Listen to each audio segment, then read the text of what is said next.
Hello beautiful souls, and welcome back to my channel. Welcome to those of you who are new to the channel. Today I am going back to my rules and to some of the things I began reading about when I started this channel. So we're diving into the Akashic records, and when I was asking my guides what topic should I do, my guides gave me something really interesting.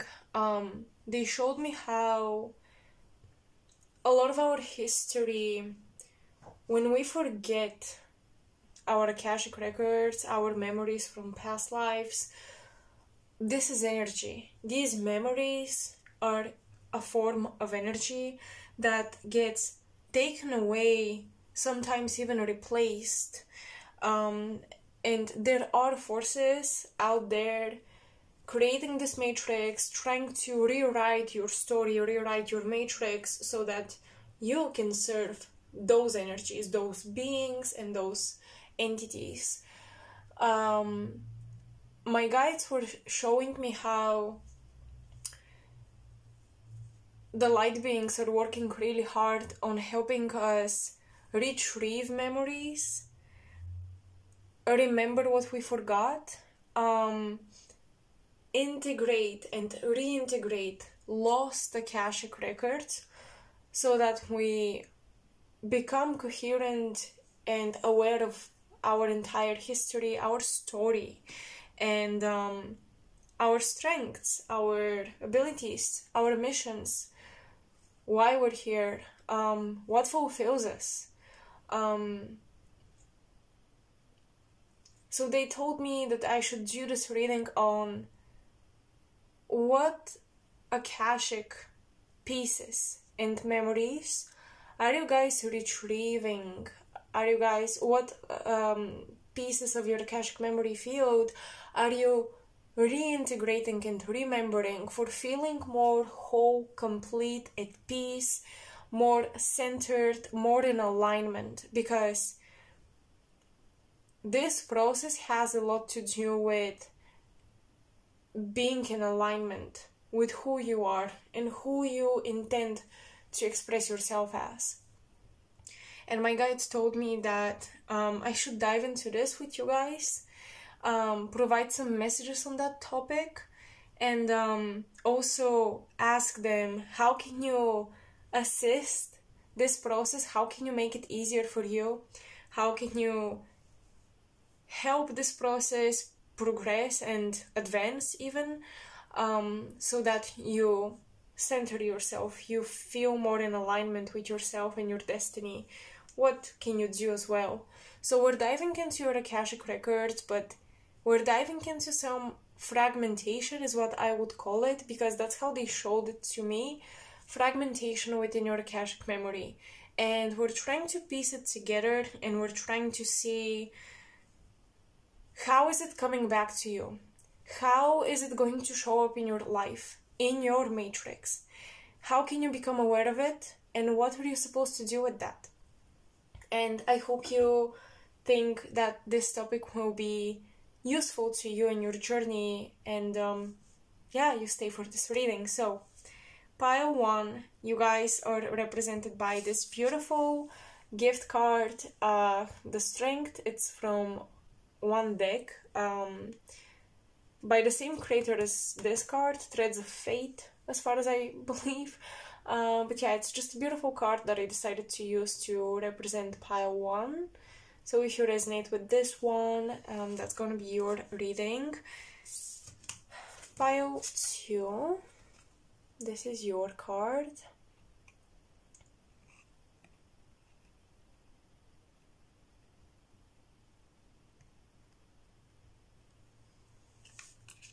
And pile 3, that's the card for you guys. So if you resonate with it, go click the timestamp for pile 3, and that's gonna be your reading.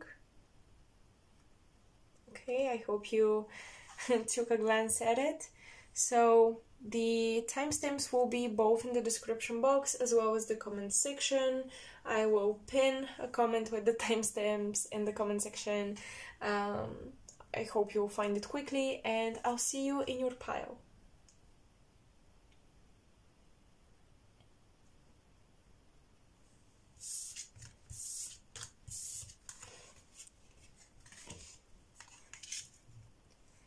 Hello Paiwan, welcome to your reading. I still have not figured out which deck I want to begin with, but I have some decks laid out around me, so I really felt that I have to work with the wild unknown archetypes, okay?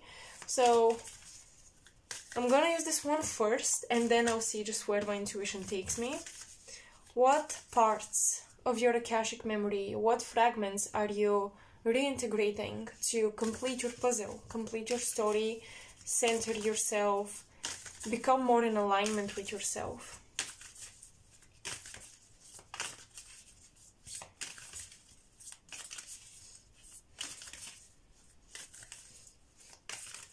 Someone here might be afraid of cars or driving. I'm getting cars specifically. There are some memories pushed away around accidents with cars.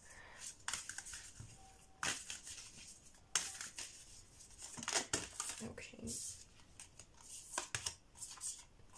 We have the sustainer and we have the nectar.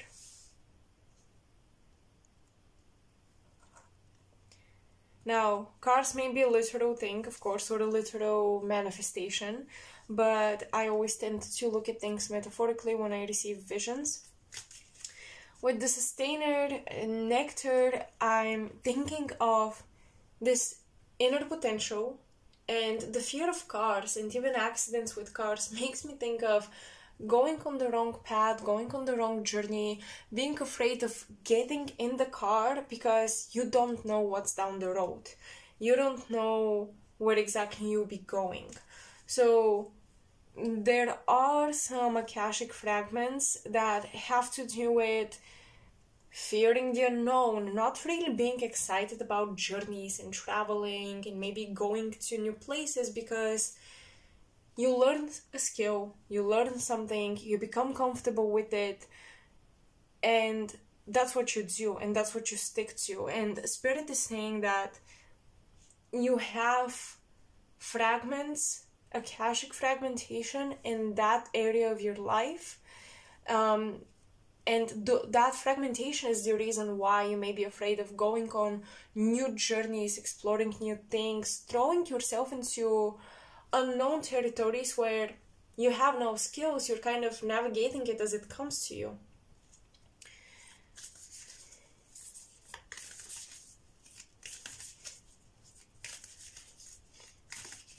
There is something about not feeling like you can rely on other people, the external world, your environment, so you always try to have access to yourself and your skills and be prepared, so you would only venture into territories where you know you can access these gifts of yours, your nectar, your skills, because you have skills to deal with certain things. So you only insert yourself in situations where you know you can manage it, you know you have the tools. But Spirit is saying that, yeah, this is what will occur in your life. Maybe feeling like you're not quite reaching the nectar, you're not quite experiencing the sweetness of life, and that will be the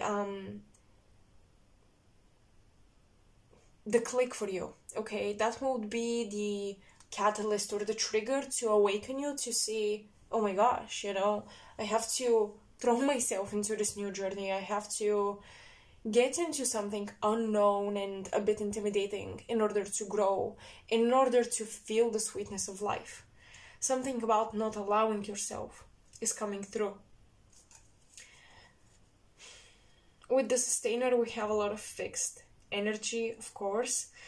I'm getting a lot of hierarchy deeply installed in your psyche. We all have that to some degree, of course, but I feel like in many past lives you've been put in very specific positions in the hierarchy where it's up to you to sustain the hierarchy. You were the one who had to defend the hierarchy for things not to crumble. And I see that on this journey, you lost some of your ability to get in touch with the nectar of life, with the sweetness of life, with the creativity of life. I feel a silenced creative voice that feels a bit distorted, a bit fragmented. So if you're a creative person, a movie maker, a painter, you often may create collages, or you may bring a lot of different pieces together that may not make sense, but at least they look kind of beautiful together. You may try to create bridges and collaborations between things that don't necessarily correlate to each other. Because I feel like your inner creativity is very scattered, almost as if memories of you sustaining a very sweet life were taken away, and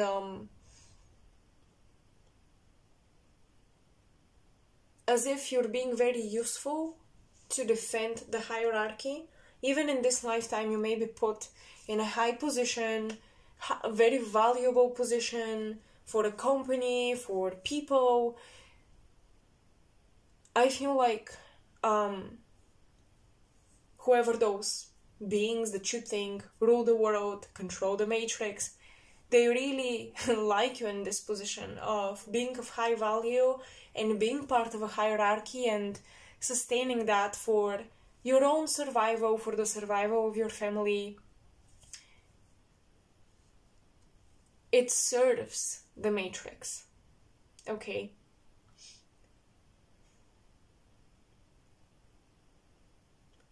And I see that in your life, how life will try to propel you to integrate your lost sweetness, okay?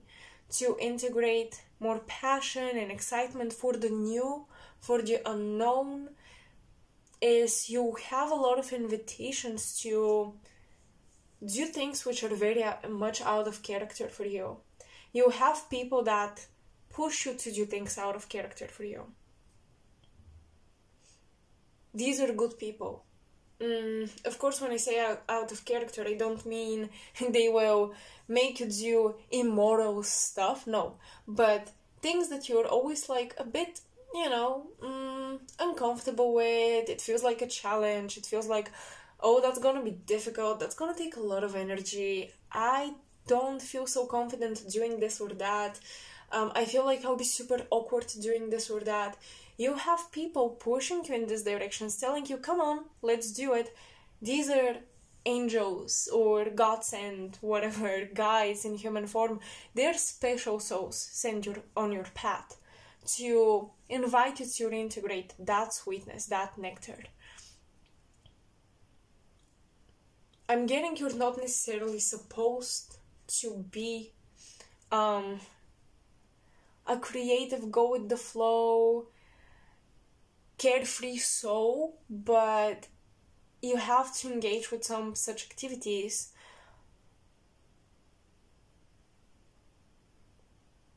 because I feel like your high positions in life have taken away a lot from you and a lot from your lightness. Okay, feeling lighthearted and light on your feet even.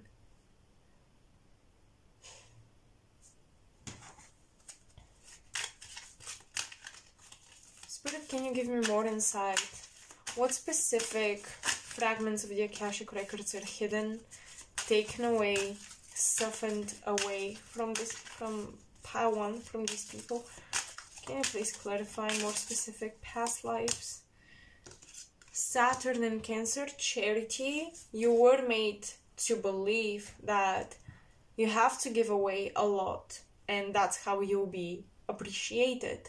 Saturn in Cancer is the conditional mother archetype, the mother that loves her children conditionally based on how they excel in life, and that is the absolute opposite to the natural mother archetype, which would be the unconditional lover, the unconditional love, the ultimate, connection where you don't feel separate from the mother archetype, from the pure archetypal idea of the mother figure. And when Cancer comes into Saturn, there is a limitation to that. There is limitation of resources that are nurturing. You see, even with that nectar, it feels like the sweetness of life is limited. So you better sustain what you have. You better put it in a little box. You better protect it. Sun in Scorpio, endurance. Okay.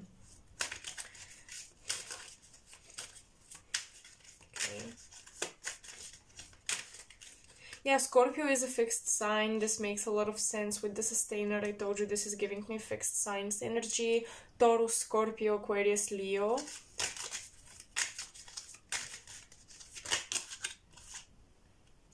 Defense is Mars in Taurus.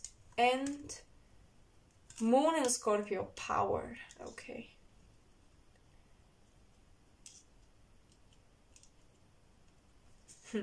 Wow. I was actually feeling this, and I feel like it's actually coming through.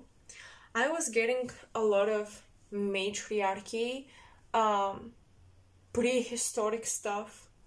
I was getting a lot of like Lemurian energy, a lot of timelines in matriarchal societies, but still the hierarchy was very dominant. And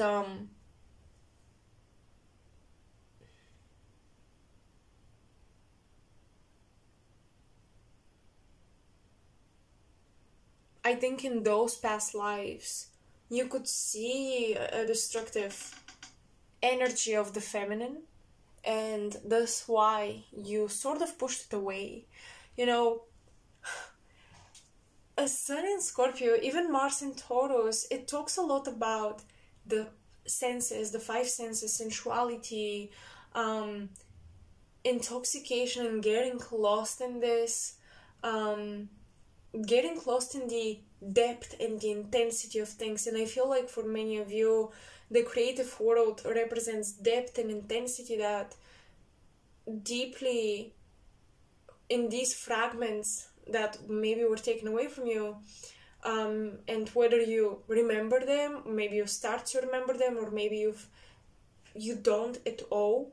In those fragmentations in your Akashic records, I see pieces of, okay, incarnation in matriarchal societies, but matriarchy was turning toxic. It was not allowing for any structure, so you did feel very lost. And from one extreme you went into the other, which is absolutely normal. If you go into any extreme of anything, you usually go afterwards in the opposite direction of that, but still very extreme. And later incarnations, still I see the Roman Empire for you guys, and I see being placed in a position of patriarchal hierarchies, but being placed in a position where you had to defend those hierarchies with all you got, with all you had.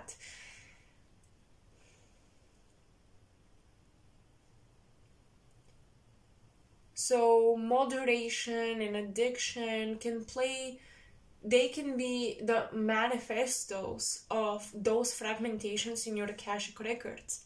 Not remembering polarities, not remembering the extremes of both sides of the spectrum.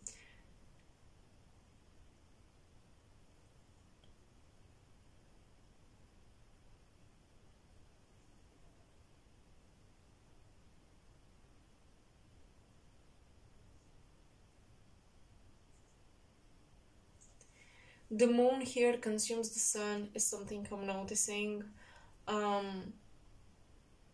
Where whether you're female or male, if you feel like you're fulfilling a more masculine, active, proactive role, you may attract a lot of people who use your energy, they use your power. Because you're that sustainer, they use you to sustain them. Okay?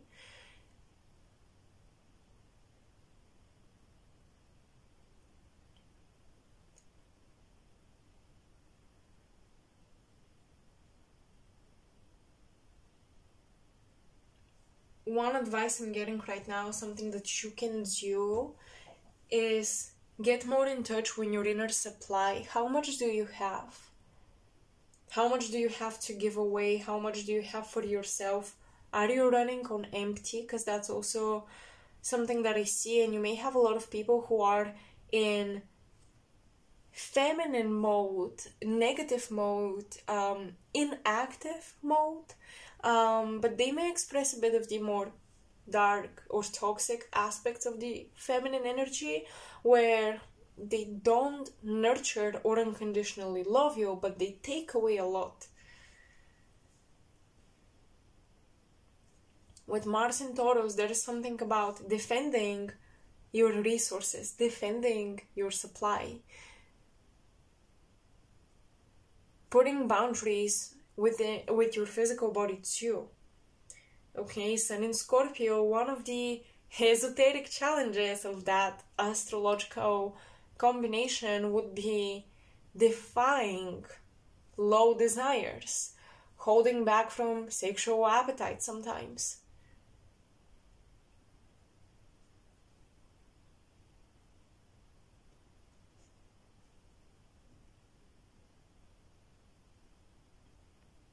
It feels like the quote-unquote bad guys of the Matrix have put you in a position where a lot of people depend on you, on your supply, and you, when it comes time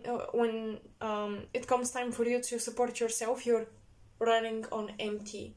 And even the self-care, sometimes it's a bit, you have no energy to do it, and you try to do it, and you're depleting yourself even more.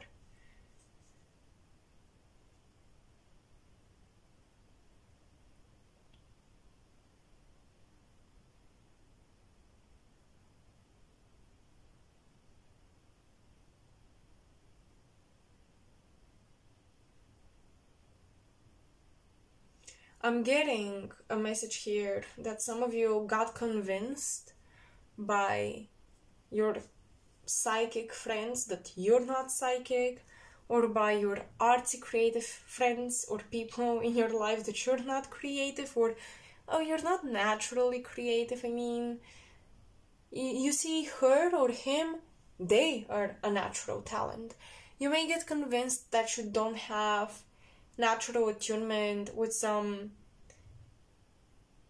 nurturing activities, with some supply restoring activities, when in fact you do. Because that Sun-Moon conjunction here makes me think of your ability to plunge into the underworld and come back out of it. Okay, in a way, you're Orpheus. You're Orpheus, you can seek your love deep down into the underworld and come back alive. Because you have a very special gift. With Orpheus, it was music. With you, it's something else.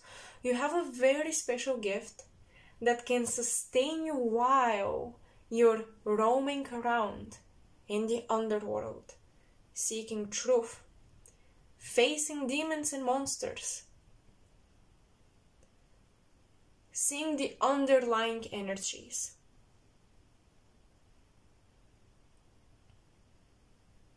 But with that moon in Scorpio, I keep seeing a feminine figure that pulls you into the underworld sometimes. In a way, she's almost like bait. So you have to figure out good reasons to go into the underworld, good reasons to face your demons, good reasons to get involved with all of this. Shadow work is great, but doing it all the time, it's not so good. So you may have some people that pull you there in your life, because they're kind of lingering there all the time, and they're like, find me, discover me, you know, help me find myself, help me come back to life. You see what I'm getting at? And because you love them, you go there. I'm really getting the mythology around Orpheus and Eurydice. I will mispronounce her name because Yeah, I assume how it's written in English, but I'm not sure how to pronounce it. Anyways, Orpheus and his lover that died, and she got into the underworld, and he went to save her. But on their way home, he had to not look at her, and he did, just to make sure, and she stayed in the underworld, in the world of the dead. So you have somebody tempting you, come save me, come save me, come find me. You cannot always pull people from their darkness. Pile 1. You are enduring a lot of people like that and still sustaining your light, okay? But you cannot do it all the time. I think that with Saturn and Capricorn, one way the Matrix kind of tricks you is by speaking through people, of course, telling you you wouldn't be compassionate if you don't do this and you don't do that. So be careful, because the moon consumes the sun here. Okay? Be mindful.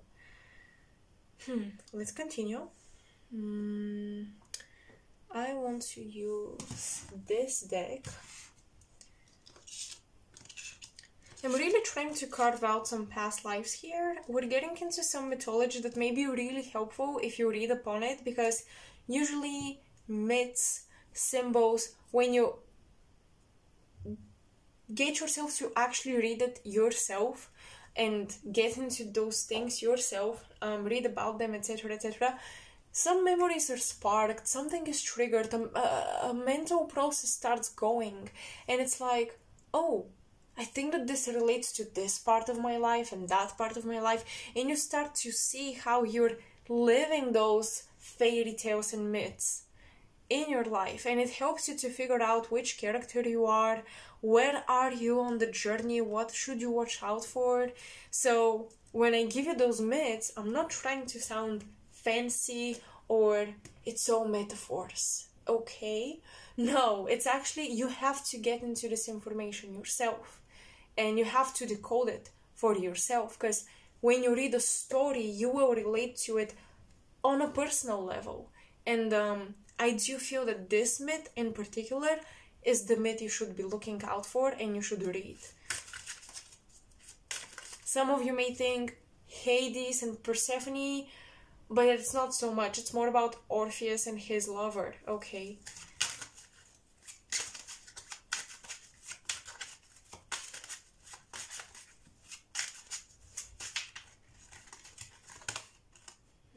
Four of Wands. Yeah, relationships are interesting for you guys. You can either find a partner that will free you from the matrix or one that will keep you stuck there. It seems like. King of Coins.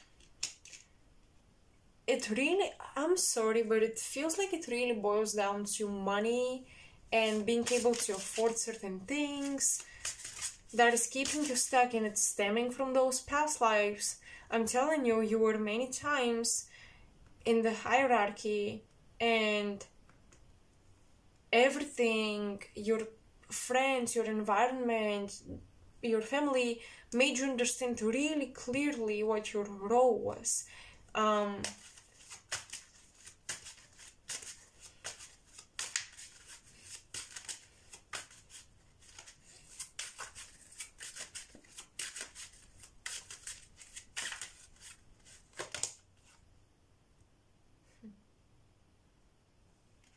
Two of Cups.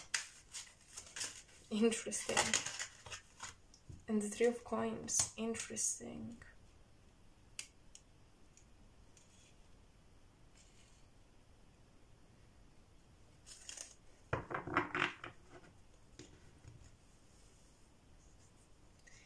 It seems like right now this is showing up as you can choose between a partner that you will live the lifestyle with, or a partner that you will grow with, okay? And it's a huge difference. A partner that meets your lifestyle standards, that's great, but there is also a potential partner that you will learn with, grow with, develop with. And life may be a bit more rocky and a bit more unstable.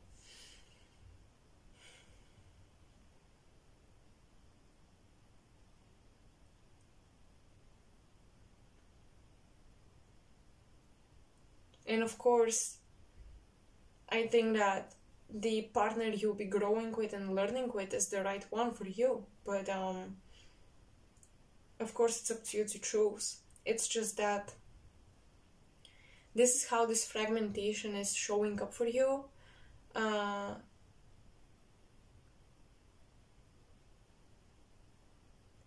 Through relationships, through partners that will allow you to either reaffirm the identity you're conscious of, or you will be with partners that expose identity that you're unconscious of and discover new parts of yourself.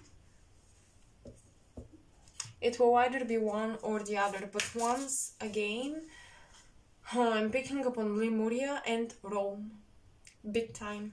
Ancient Rome in the Lemurian epoch or era, civilization, whatever, timeline.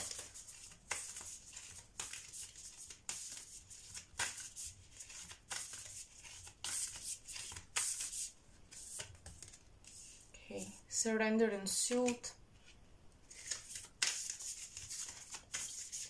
Yemaya. And one more, please. Priestess of Divination. Oh, that's cool. Being able to do a lot of things. I'm getting the nymph and mermaid archetype awakening within you to remind you of certain things you're capable of, to remind you of certain things you're meant to do, you're meant to engage with. Mermaids, nymphs, they remind you about your seductive abilities, your psychic abilities through your throat chakra, the ability to convince people, the ability to unite people through your voice. And you can either use it for selfish reasons, to seduce, whatever, or you can use it to unite a group, make them believe in something, make them fight for something. But with Surrender and Suit and Priestess of Divination, I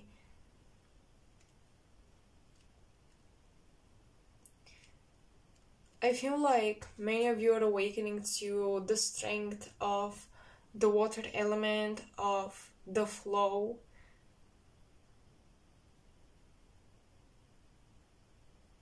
The ups and downs in the flow of your energy levels, the flow of abundance in your life, the flow of supply, not exploiting this.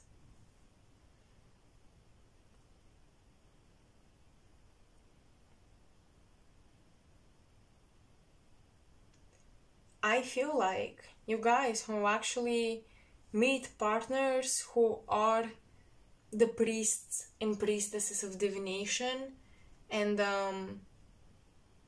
they will invite you in a world of magic.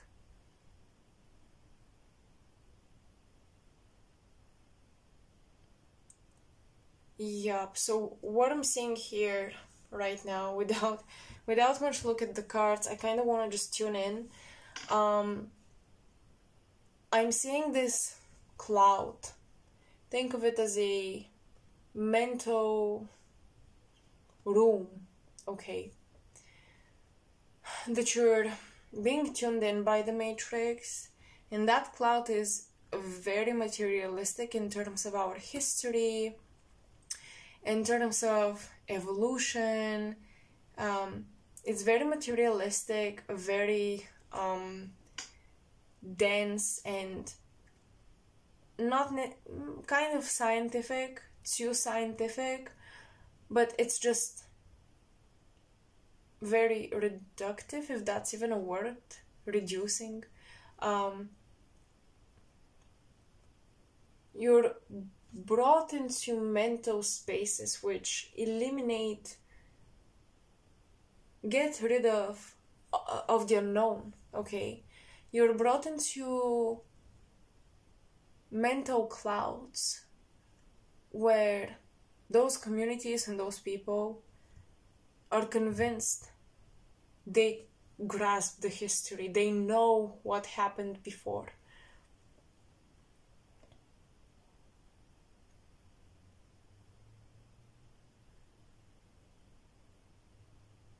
Be very mindful, very, very mindful of people who try to teach you about the past. Because honestly, nobody really knows. Not the spiritualists, not the scientists. Nobody fully understands, I think. We all have our own ideas of history.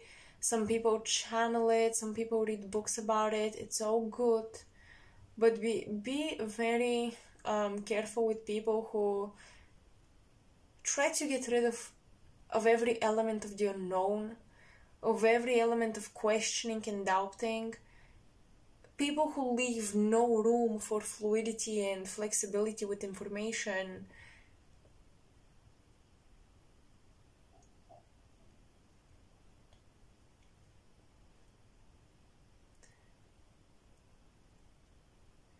Spirit is saying that a lot of your fragmentation is caused by the history you learned when you were little, about your ancestors, your lineage, your land, your country. A lot of your identity was detached from unity consciousness, and that's something you're regaining.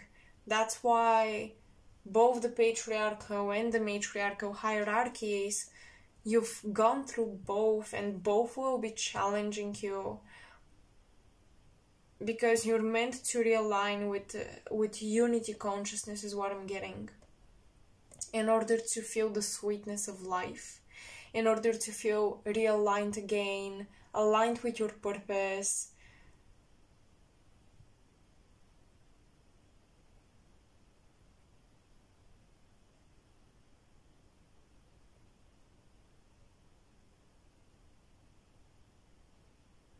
I'm getting a lot of I'm getting a calling to research history more, and maybe to research what you were taught in school by your parents, by your grandparents, what you hear from different people, what are their biases. I think that the Priestess of Divination is coming through because even if you're not meant to be a regular psychic practitioner or anything like that, your third eye will be very useful for you to unveil some truth about your lineage, about the abilities of your ancestors and where you come from, about overall human history, okay? It feels like this will come in handy when it comes to restoring your Akashic records.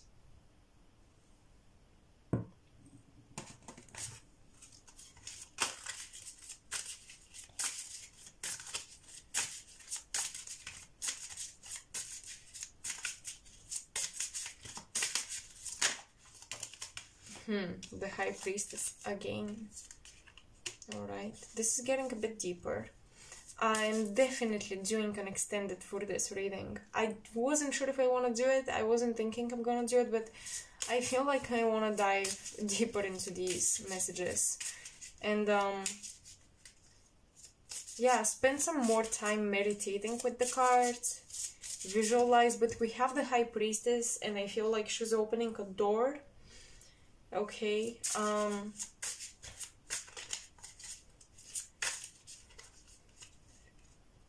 it's like a signal has been sent out to you many times. There were many trials for contact to the unknown to be established, and many times you refused because you got swept by material necessities and things that you had to take care of. I'm hearing Spirit says that once you retrieve those Akashic fragmentations, your creativity and your psychic abilities will become a lot more constant, okay, a lot more consistent. Your creative vision will no longer be scattered collages of things. I'm getting a lot of unfinished paintings, unfinished poetry, unfinished sculptures or pottery. All of this, once you retrieve those Akashic records, will get finished, okay? So I want to continue with this after my meditation in an extended version, because I feel like, I don't know how long I filmed, but if it's like 40 minutes already, I think it is. I'm sort of calculating. I mean, I already kind of know my timing, but I think that it will take me at least 40 more minutes to get into some more details. So yeah,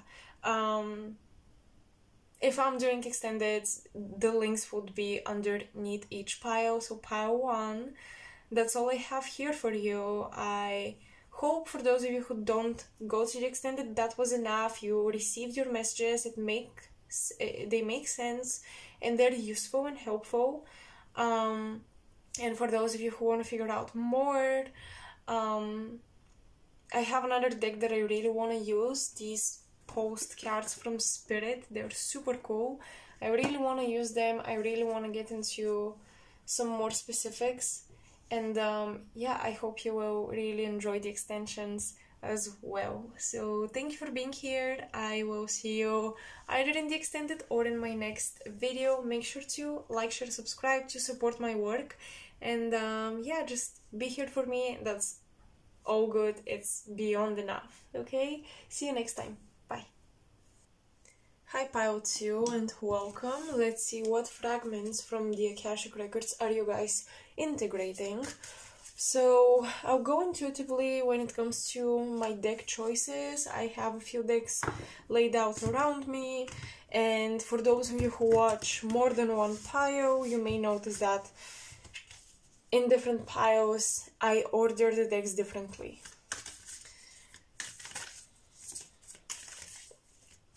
What are you guys integrating? What are you integrating?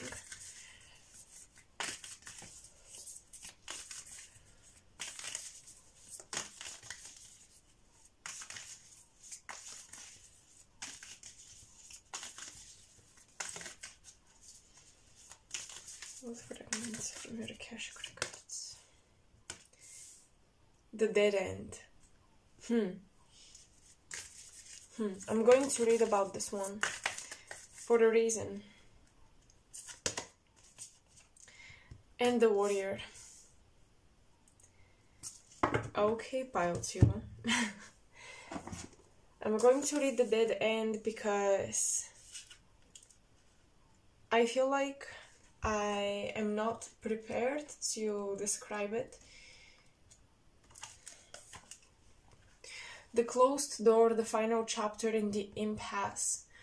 Contrary to what its name implies, the dead end is very much alive. It is a force that stops us from moving forward as planned. It is thick, dense, uncompromising, a wall beyond all walls. With every bramble, thorn, and stone, it simply states, "No more, child, you have reached the last page of this chapter." It is natural to resist its very resistance and struggle even harder to make our way, to prove our point, to hold on to what was.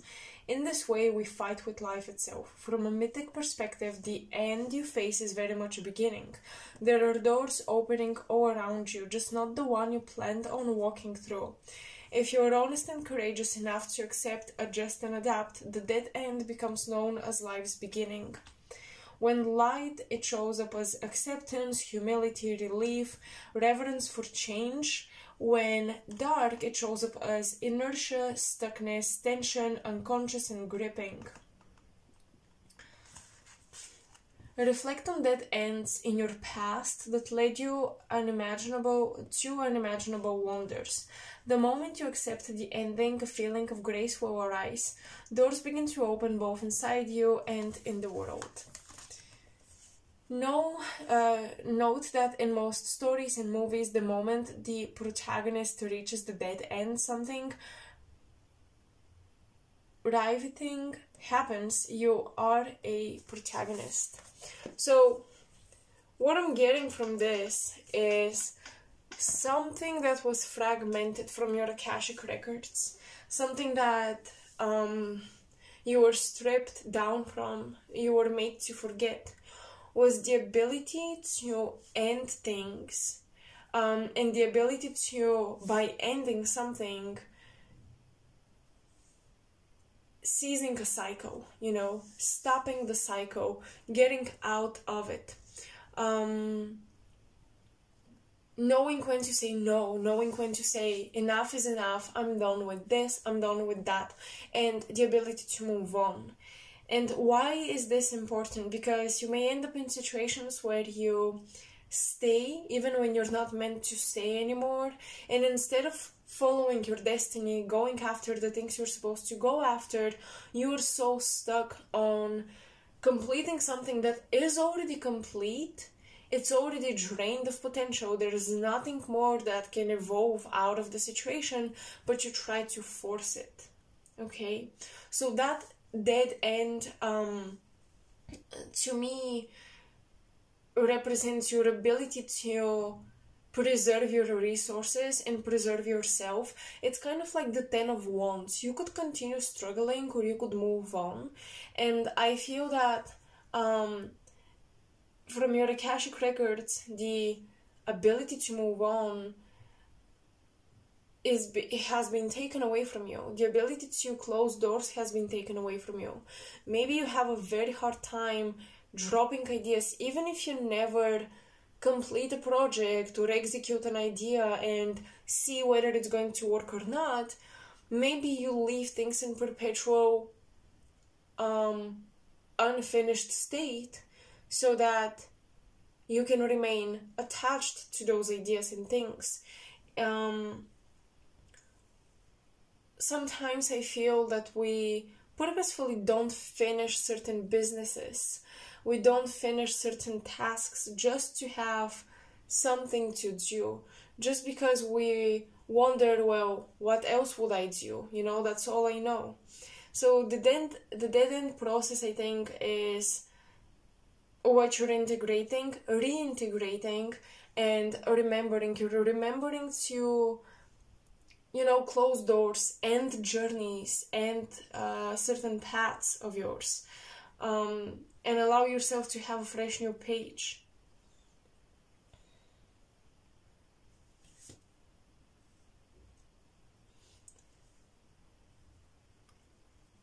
The warrior.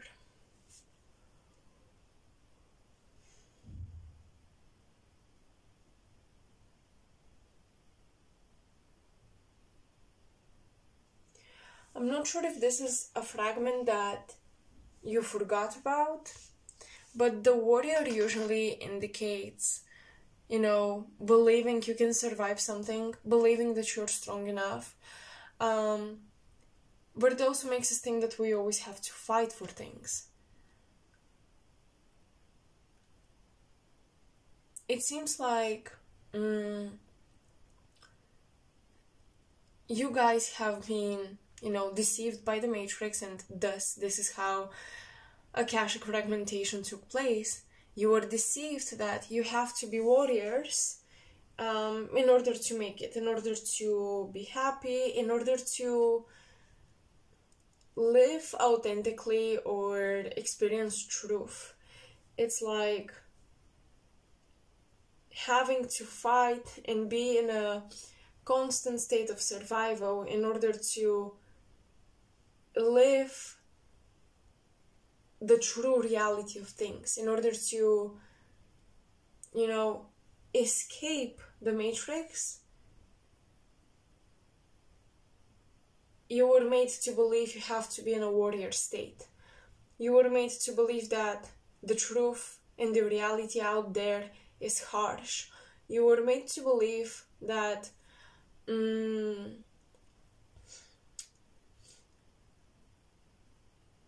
this world is trying to make you soft when you have to be strong.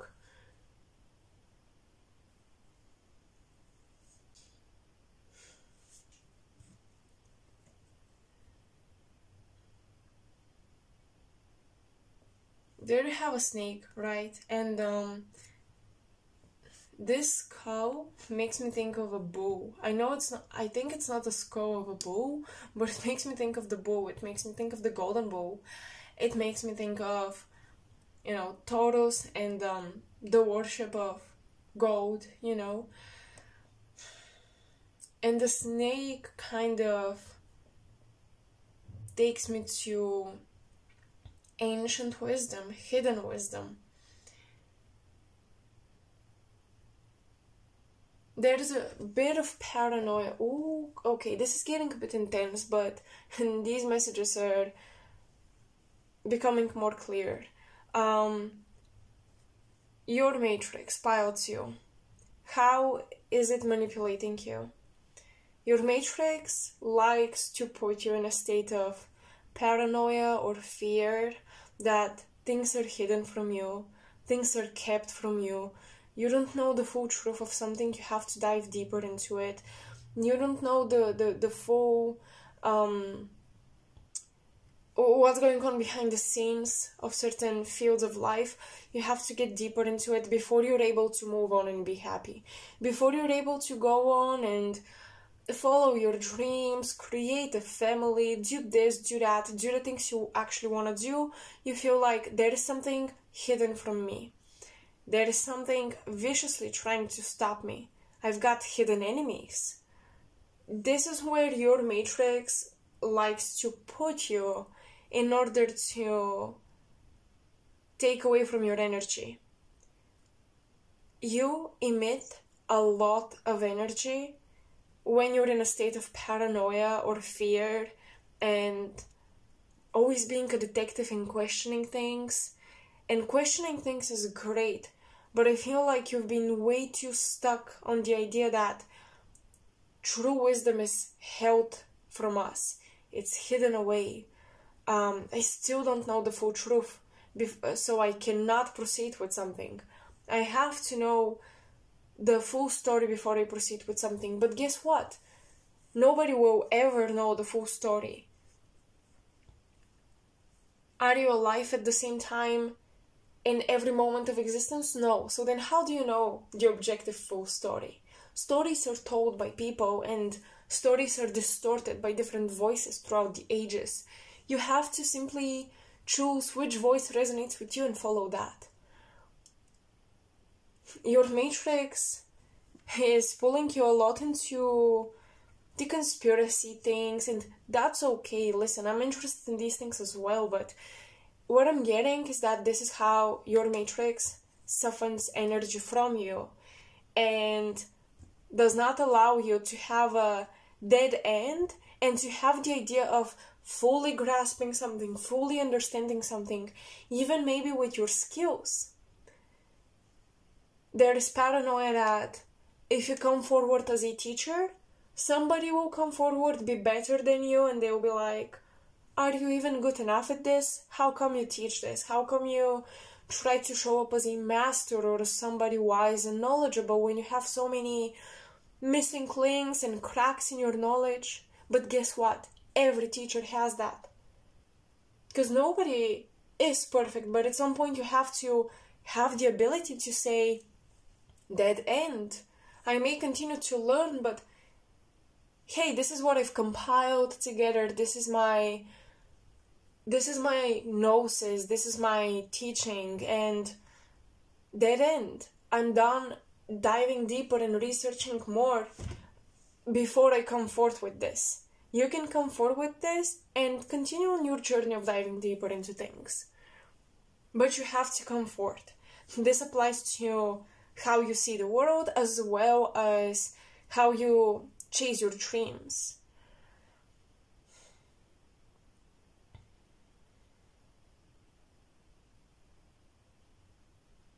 Okay, so that's that. That came through with the warrior card. Okay.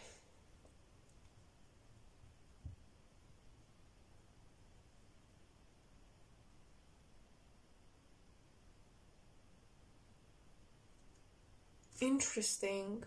I'm hearing some of you have seen spirits, or specifically I'm getting the spirit of your father.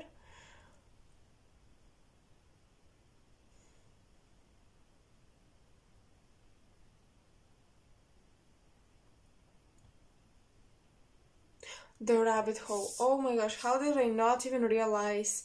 Messages for a rabbit. Service to the animal world. The rabbit hole. And Alice in Wonderland. You had a paranormal experience. You saw a spirit. You saw something. And that really created a rabbit hole for you. But what I'm getting is that this was supposed to open you up, you know, and open up your perception, but don't be trapped that this is what you're supposed to trust and this is the only thing you're supposed to trust, or that this experience was the only spiritual experience you've had. What I'm shown is that you had some intense paranormal experiences, but if you wanna integrate your third eye abilities, you have to let go of the idea that spiritual experiences are intense like that, and spooky like that, and scary like that. Alright?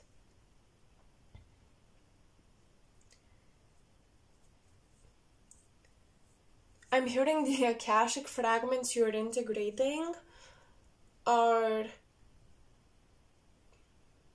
related to the process of connecting to spirit and feeling filled up with light because of that. Intensity does not equate out of this world experience or spiritual experiences. Being out of breath, losing your mind, feeling intense bodily sensations.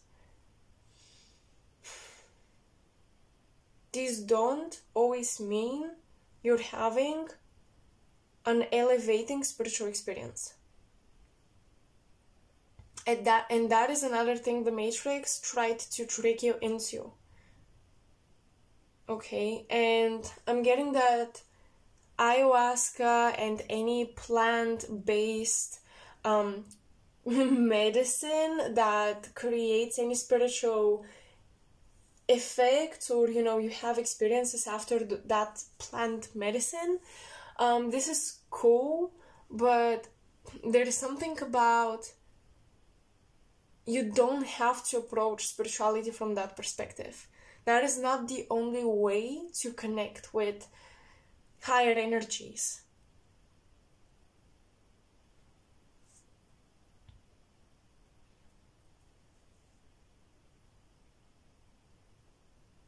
Do not chase the high, pile 2.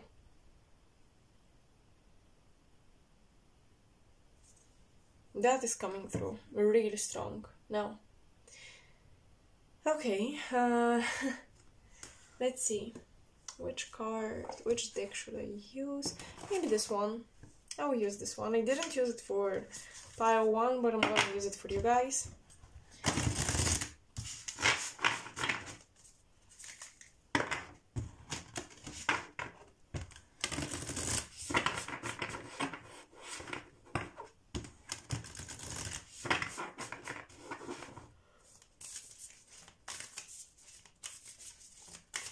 What fragments from the Akashic records, from your past lives, from your Akashic memory, are you guys reintegrating? Are you guys remembering? And how is this showing up? How is this activating you?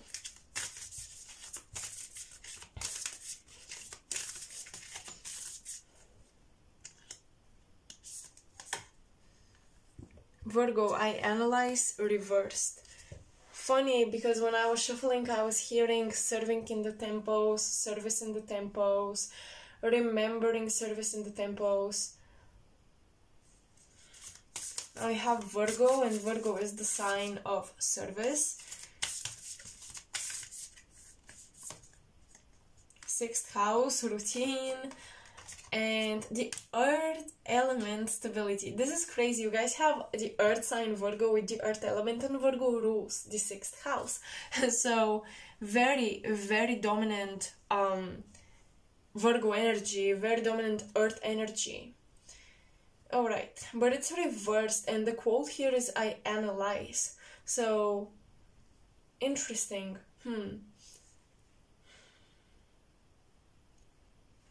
Virgo has two qualities, the mental body and the physical body. Virgo connects the mental and the physical body. Virgo creates that bridge between the intelligence and the practicality, the expression of intelligence here on Earth.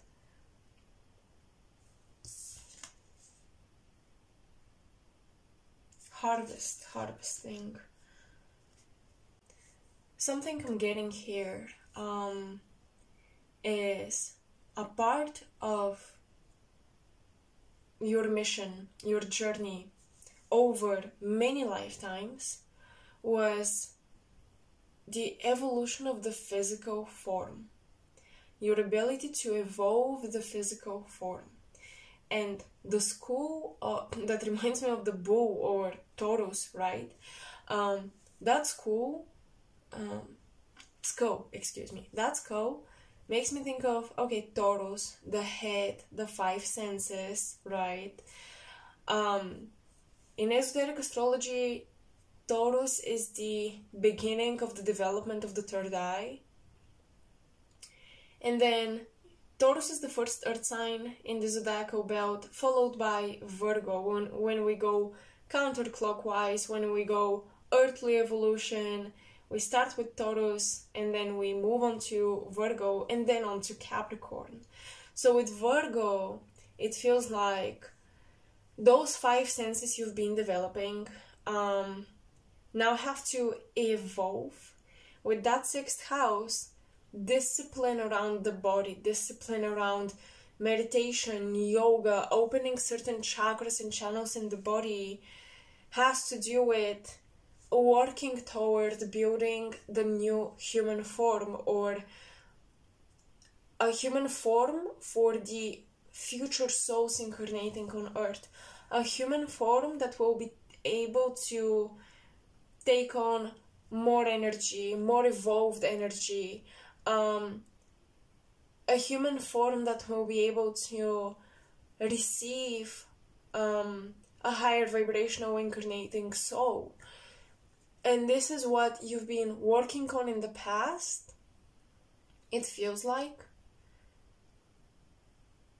First through the 5 senses, understanding the physical plane, understanding quote-unquote dead ends or boundaries, or like, okay, this is how material things can go.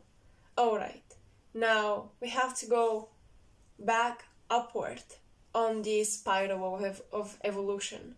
And with Virgo, it's a bit of this, you know.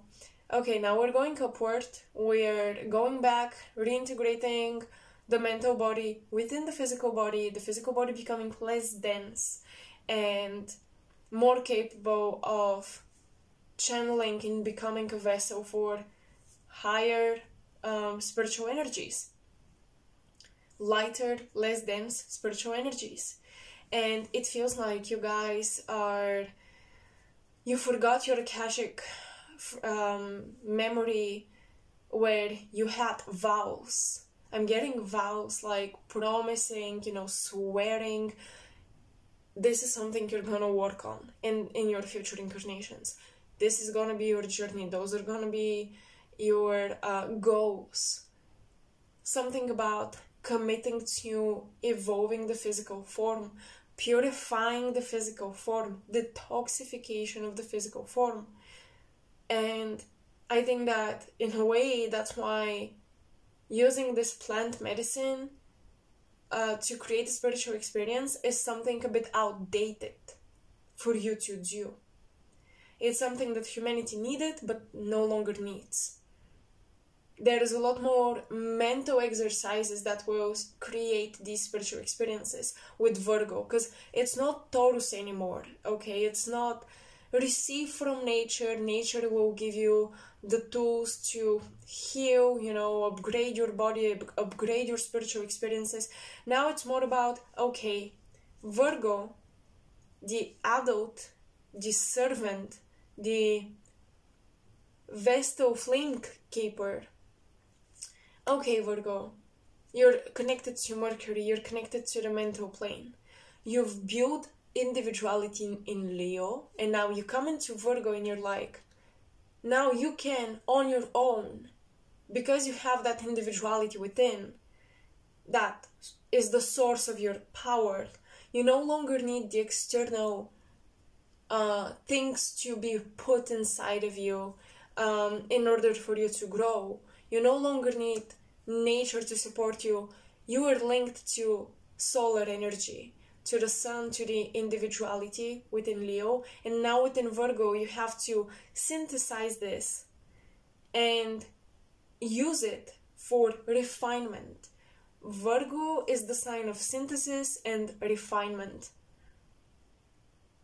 because it's a mental earth sign. So the physical body is developed through the will of the mind. The will was already developed in Leo. And this is your current stage of evolution. And these are Akashic records that were taken away from you. And I'm not saying that we shouldn't, like, I don't know, drink tea and have good food and benefit from nature. Sure, that's cool. But if that is the only way you create a spiritual experience, or the only way you feel connected to the universe or to some higher power through getting high or doing ayahuasca or drinking this tea and that tea and smoking this pot, maybe that's not how you should go about it.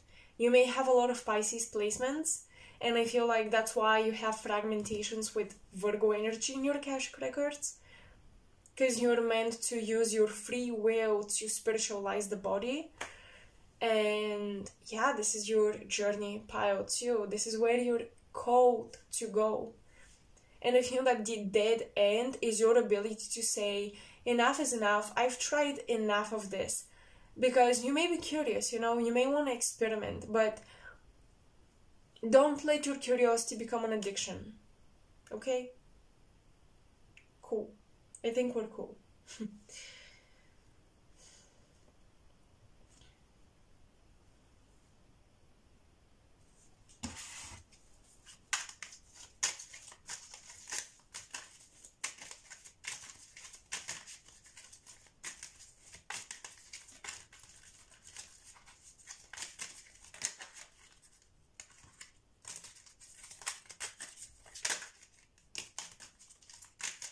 Mercury in Gemini, excitement, new ideas, fresh information. Venus in Pisces, submission. Okay, Venus in Pisces, Venus rules Taurus. Venus is exalted in Pisces. So, Venus in Pisces are people who have a love for spirituality and sometimes even a love for religion. So, let's see.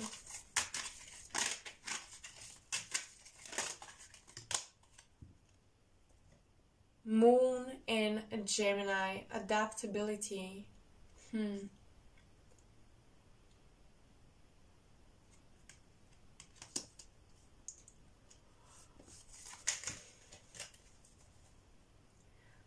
guys receive messages from the other side, okay?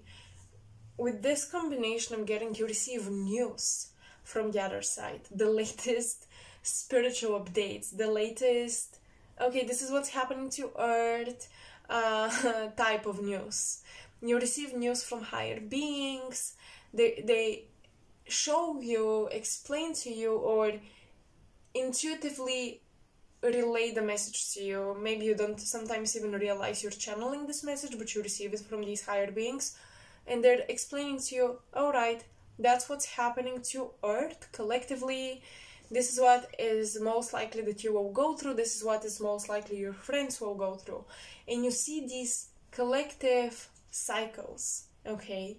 You are connected to what is happening to the planet. How is the planet being upgraded and updated and infused with energy? and how will this impact the collective. And I think that you have a very clear understanding of where your friends and family stay on the, I guess, spiritual evolution spectrum. So you kind of know what energies they will reciprocate and what energies will affect them in a positive or a negative light. And because I feel like you guys maneuvered between very evolved people and people who are very close to this type of evolution, so you always have to adapt your energy field, your aura. And it seems like this is becoming a bit difficult because it's chipping away from your evolution. Having to readjust your energy to different types of people is chipping away from your ability to commit to the journey, to commit to a state of being. It's like you go with your friends that meditate, you feel great, you feel super light, but then those friends who want to go clubbing call you. And by the way, no shame in one or the other activity, it's just very different energetically. And you're like, okay, I do want to have fun. You go, you have fun, have your drinks, you listen to nice music, you go clubbing, you enjoy it. But your spiritual body, your aura has to take a complete 180 turn in order for you to adapt to these different groups. And I feel like somewhere along the way of your spiritual evolution, what the Matrix took away from you is your ability to discern what you want to align with, and the belief that you have to be adaptable and mutable all the time was installed within you. It may come from a people-pleasing need or something like this, but what I'm getting is that your Matrix trained you to learn to adapt to different people, but that creates a lot of instability in your auric field. So it's good to have connections with all walks of life, that is cool, but you have to be mindful if that change, that need to shift your identity, you have to notice if it's something that fulfills you and energizes you, or if it's something that drains you. All right.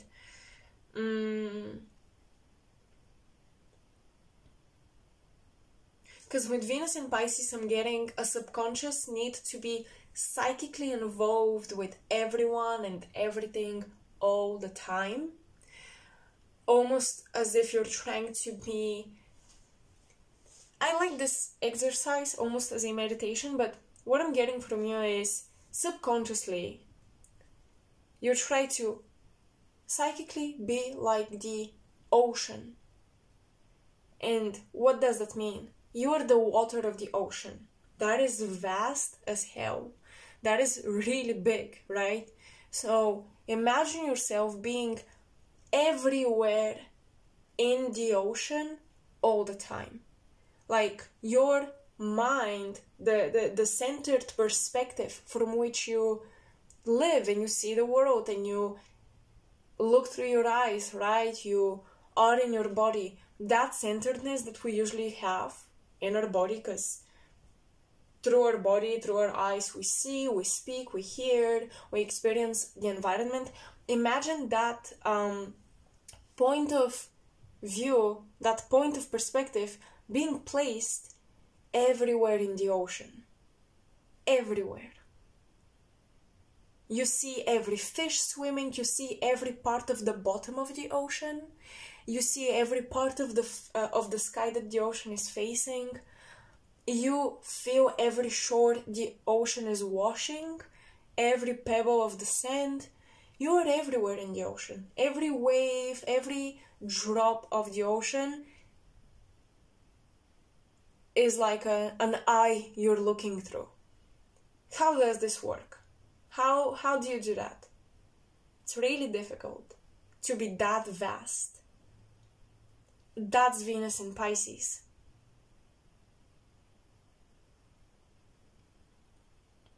This is where I see you're trying to be, but the dead end energy. When it comes to one journey, one dream, one commitment, Virgo, you're like, well, how can I be everywhere and commit to something and see it come about? So your Akashic memory that was taken away from you were the times when you were serving in the temples, when you had a very clear goal, and when you had a very clear idea, and when you decided to commit to something. If you have a lot of mutable signs in your chart, Virgo is mutable, Pisces is mutable, Gemini is mutable, Sagittarius is mutable. If you have a lot of these in your chart, the biggest lesson is to synthesize yourself. That's the biggest challenge and the biggest lesson. To center yourself. Because that Venus in Pisces, that love to be interconnected with everything all the time, is a bit outdated. Because when you do that, you have to be there for everything and you have to be everywhere all the time, and you don't have enough energy to focus into something, to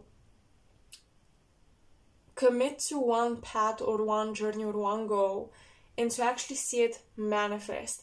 And that one goal, that centeredness, for most of you, is developing your body as a psychic vessel, evolving your human form, evolving your body, becoming a master of what your mind can do to the material plane.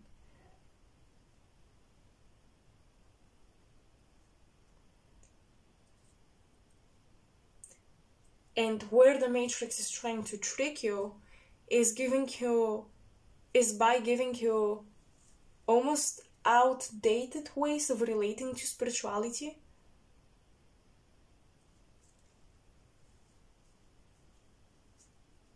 And also giving you way too many ways to relate to spirituality, to the point where it's confusing.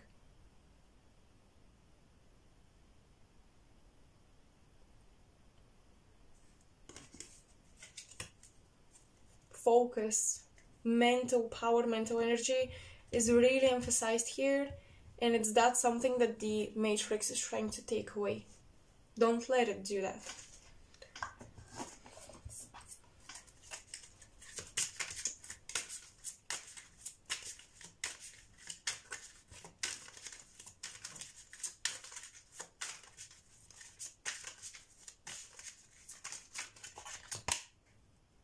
Ace of Swords. Yep. Focus. Mental development, honestly, developing your mental properties, developing the will and the ability of your mind shaping your physical reality. That's what you should focus on. That's what a lot of us collectively have to focus on. But yeah, these are the Akashic records. You're reintegrating the memory that, oh, I was supposed to do that, and I'm already here. You know, in the past, I knew I will arrive at a time when I'm supposed to do that, but I forgot I'm supposed to do that, and now I arrived. The time has come, and that memory was taken away from me, and I was confused what exactly I was supposed to do. This reading is trying to remind you of it.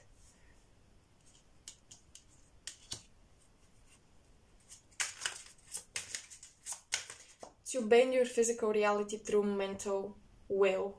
That's your journey. This is the stage of your evolution.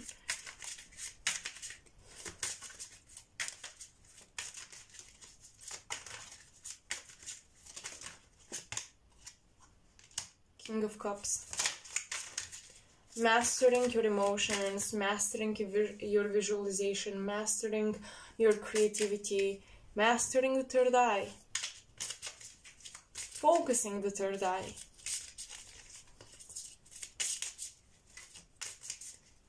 Clearing and centering the third eye.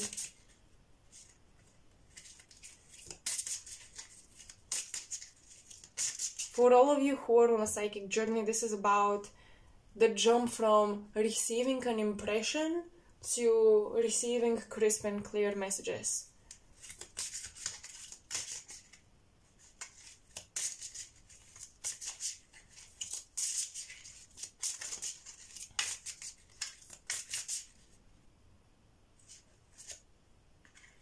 The Chariot.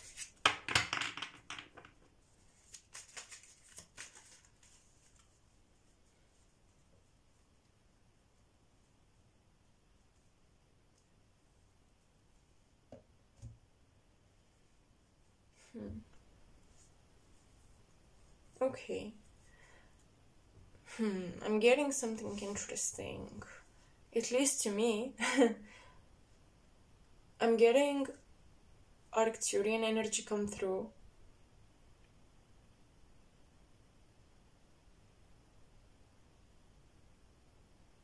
And I'm getting something about linear thinking versus quantum thinking.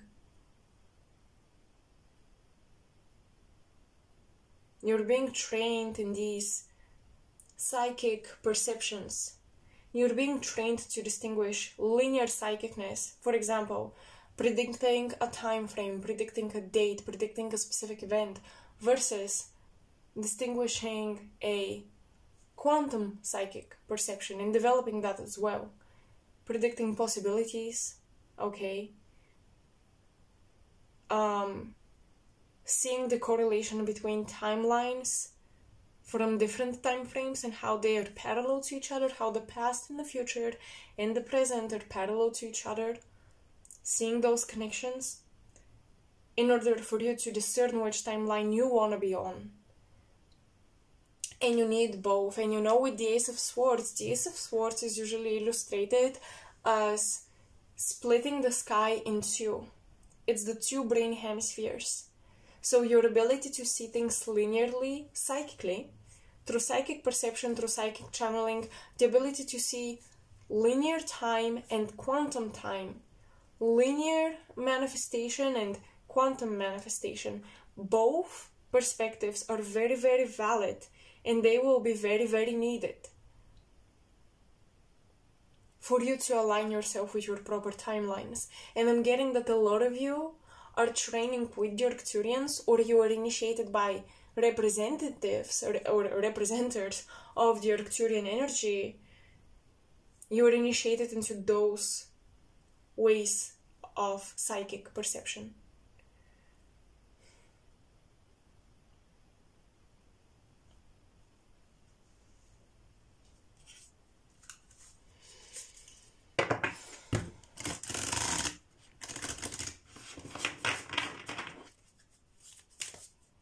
King of Cups, you know, the king is the master of mediumship.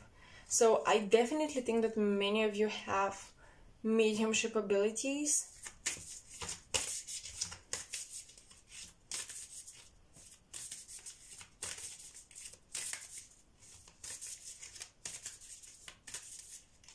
Wait.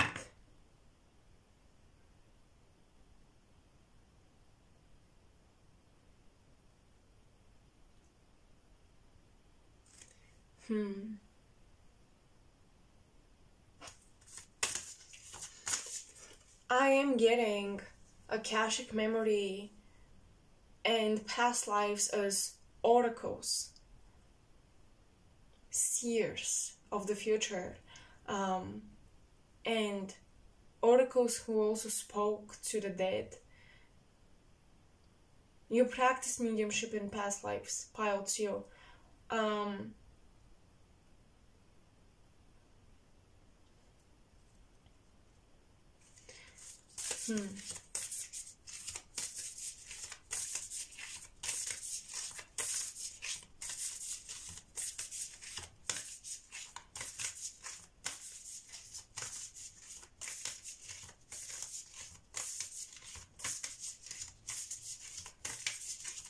What memories are you integrating?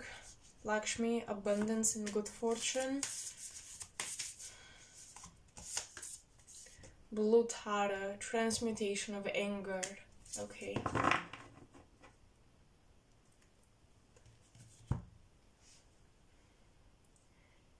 you did practice your mediumship and your oracle abilities for people who were rich, abundant. I'm getting a lot of the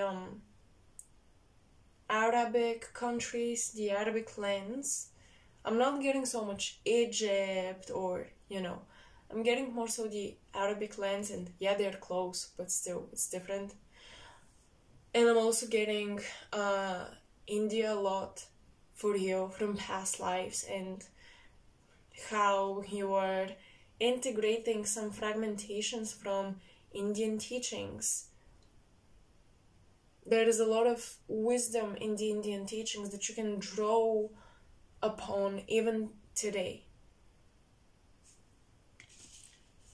I'm getting a journey, and how in your Akashic records there is a calling.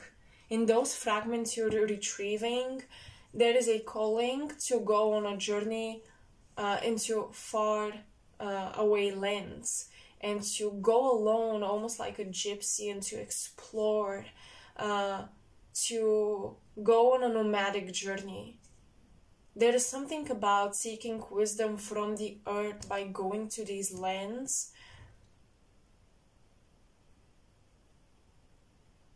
Having to integrate this hands-on experience.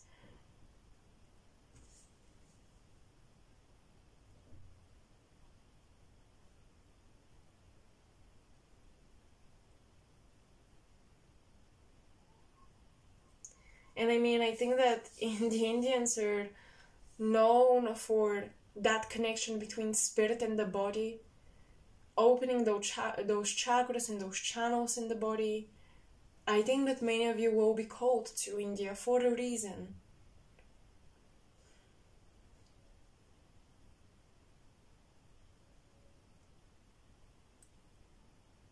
Because you do have emotions to transmute. You do have emotions that you have to move. You have to move these emotions. They shouldn't be stagnant.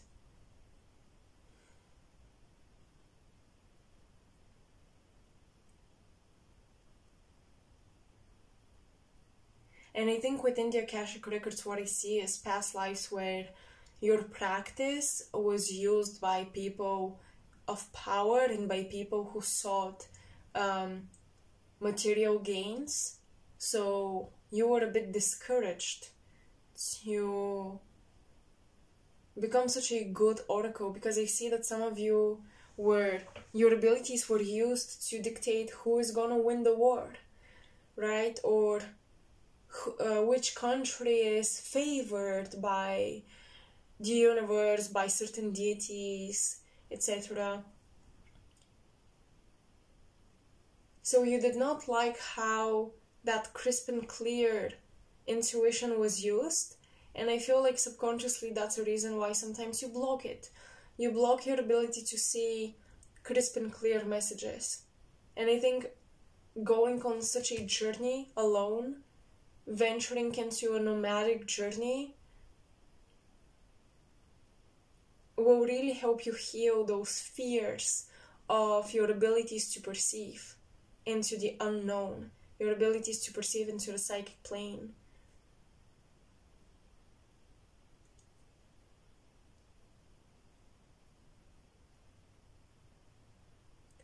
Okay, so as I told pile 1, I'm definitely doing an extended on this topic. I didn't think I would do it, but I sort of suspected this is going to be a long reading, so yeah, within the extended I'll dive deeper with more details as usual. And if you think that these messages are good for you, they're just enough, that's really cool, and I really appreciate your presence here. If by any chance you want to dive deeper with this and gain more details and insight, please go to the extended link. Thank you for being here and for being patient with me to get out the information. Yeah, I just really hope this topic serves you guys, because I feel like it's a special topic that came to me, so yeah, I really cherish this reading. Like, share, and subscribe to support my channel and my work. And thank you for your patience once again. I hope I'll see you in my next reading as well. Bye. Hi Pile 3 and welcome to your reading. So let's see, what Akashic memory are you guys retrieving back? What are you remembering? What pieces to your puzzle are you putting together in your records so that you become more aligned with your soul, with your authentic expression, with who you really are? Because, yeah, as I already said in the intro, the matrix that we incarnate into can strip away a lot of memory from us. And that's why we don't remember a lot of our past lives, or at least not fully. We only suspect or we speculate. Except for those of us who are lucky enough to actually receive the visions and all that. So, without further ado, let's get into your messages. Yes, I'll begin with this deck, as I usually do.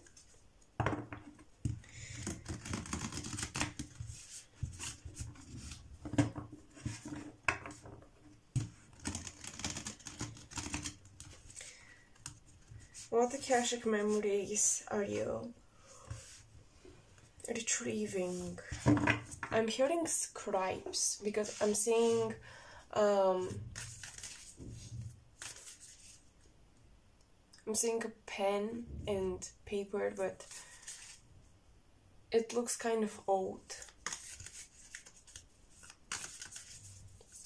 And I'm hearing scribes in the Akashic records. So some of you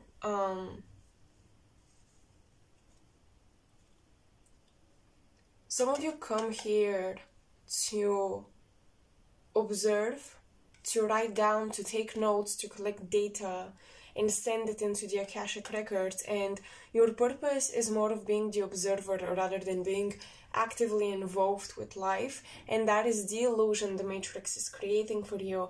I'm not saying, you know, isolate yourselves in a room, but the illusion that I see is being created is that you guys have to necessarily be proactive and part of life and be interested in all aspects of it, and especially take action in those fields. For example, I don't know, politics, parenthood, things that are, you know, kind of the general path for most individuals. There is this illusion, this veil over your eyes that the Matrix has put in order to make you believe that you're not living life to the fullest if you don't get involved with all of these things. But you've always been more of the observer, and you were meant to be more of an observer.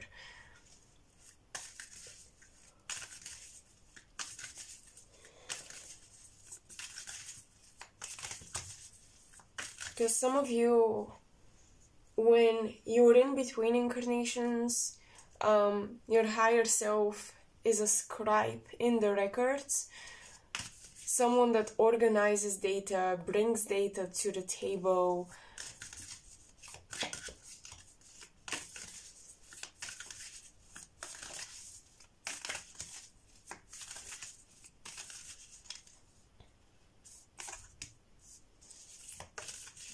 You can definitely have a lot of Sagittarius, Gemini energy.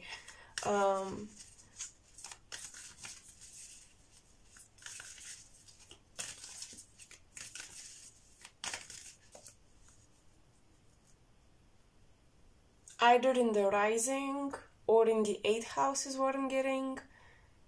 The rising, the 12th, and the 8th house. This is where you may have degrees of Gemini or Sagittarius. Or Mercury in the 12th. Okay. Mercury in the 8th. Mercury conjuncting your ascendant, your rising, but still in the 12th.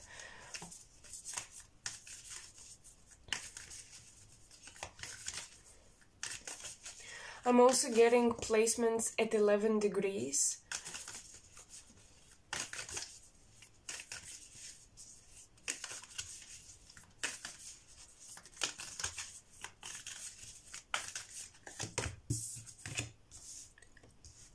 agape or agape or agape.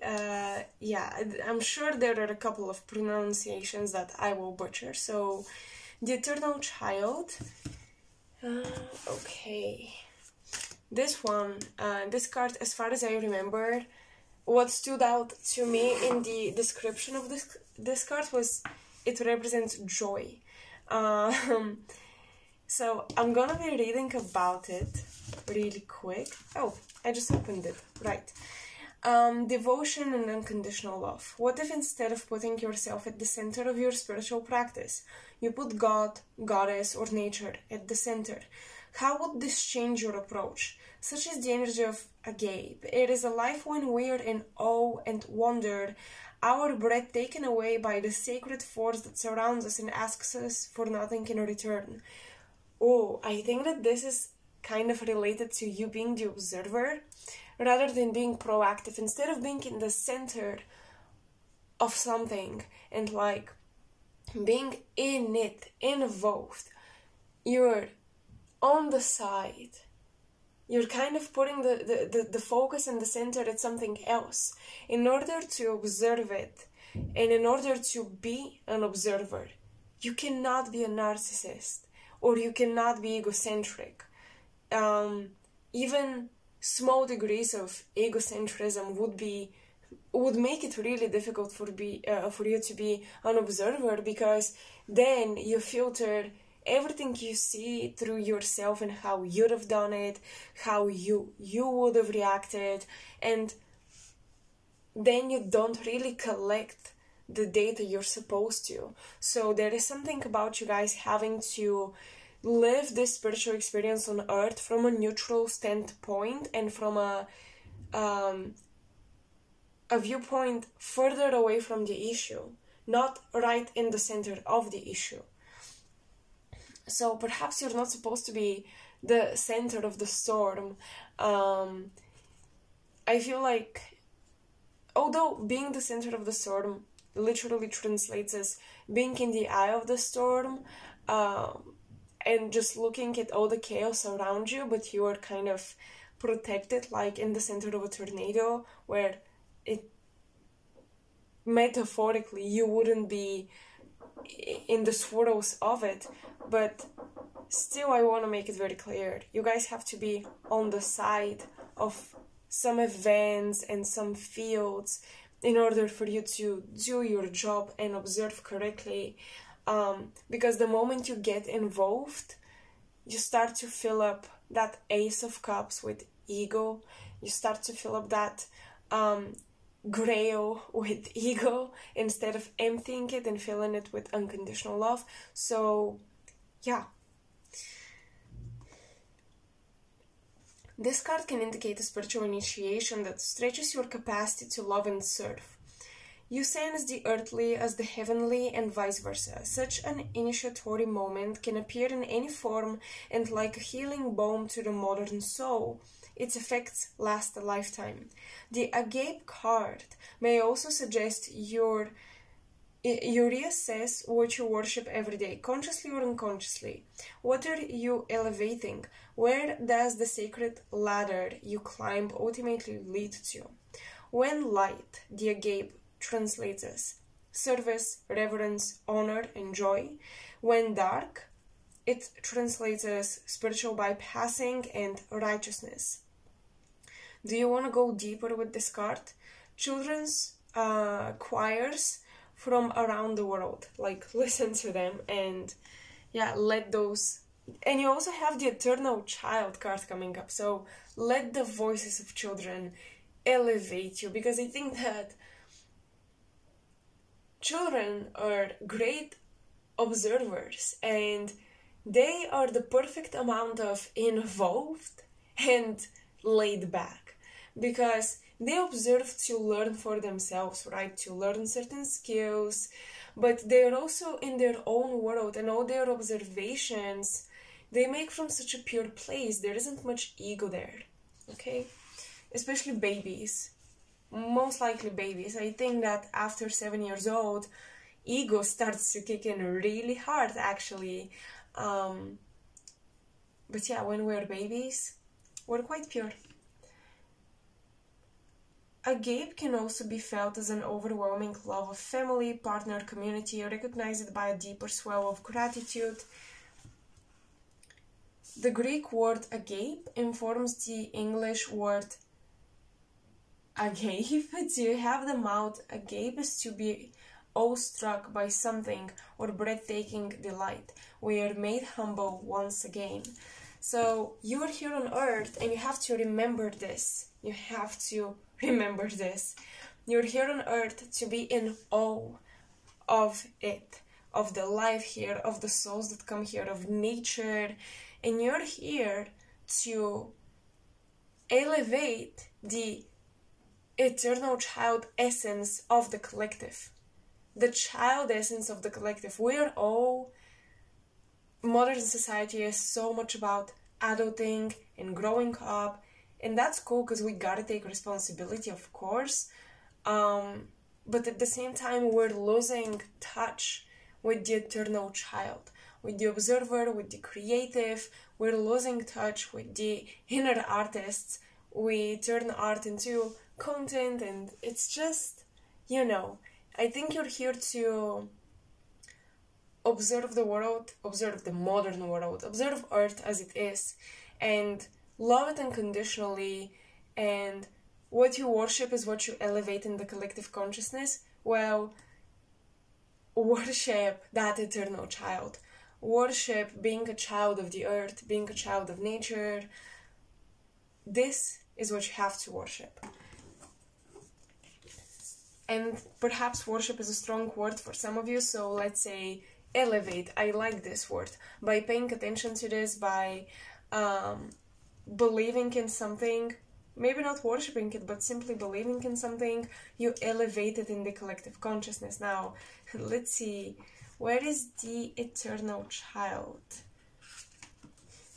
Isn't it interesting that this is number 4, and number 4 in tarot is the Emperor? I find that very interesting. The eternal child, the inner child, and the child of joy.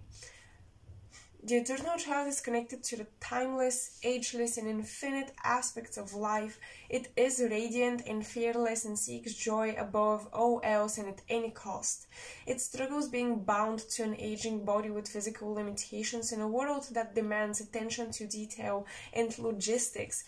Perhaps exactly the illusion of time and linearity is what is the illusion the Matrix is most interested in deceiving us through, because being bound by time will either force you to be your most genius self, or it will force you to not be authentic ever, because you're always rushing to do something, to get something out, to meet people, fall in love, experience all the spectrum of life quickly. And time is the biggest commodity right now out there. And I feel like the more we mechanize the world to make it quote-unquote more efficient, the more we struggle to match our rhythms to the modern world.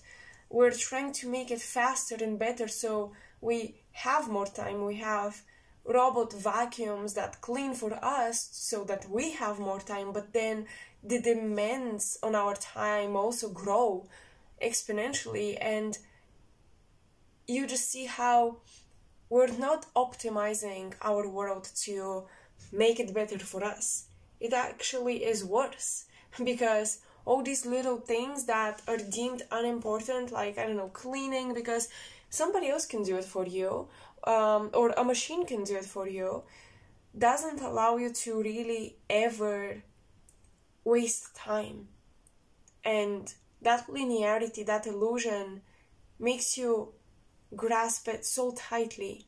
So pile 3 for you, I see 2 major fragmentation points in your Akashic memory, or 2 major illusions of the Matrix that fragmented your memories and made you forget your authentic expression.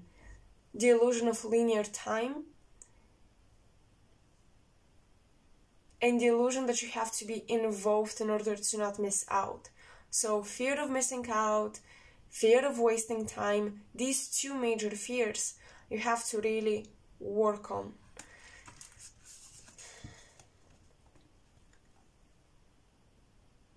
The eternal child wants to nix all rules and responsibilities and go beyond what others say is possible. It wants to return with plenty of friends to the land of the free, where divine wine and creativity pour from the earth and sky. We all want a sip from the well of eternal youth, and this makes the eternal child naturally popular, perhaps even famous. The eternal child glimmers. It reminds us of what is possible, what is magical about this precious life. When light, the eternal child looks like you being joyful, playful, you accept all, you dive into magic. When dark, the eternal child is addicted and selfish, adrift, burns out. If you want to go deeper with the eternal child, explore the mythology around Icarus and Peter Pan. This archetype is so spirited that when its appetite for life isn't satiated, it seeks spirits and substances elsewhere. The eternal child struggles with addiction of all varieties.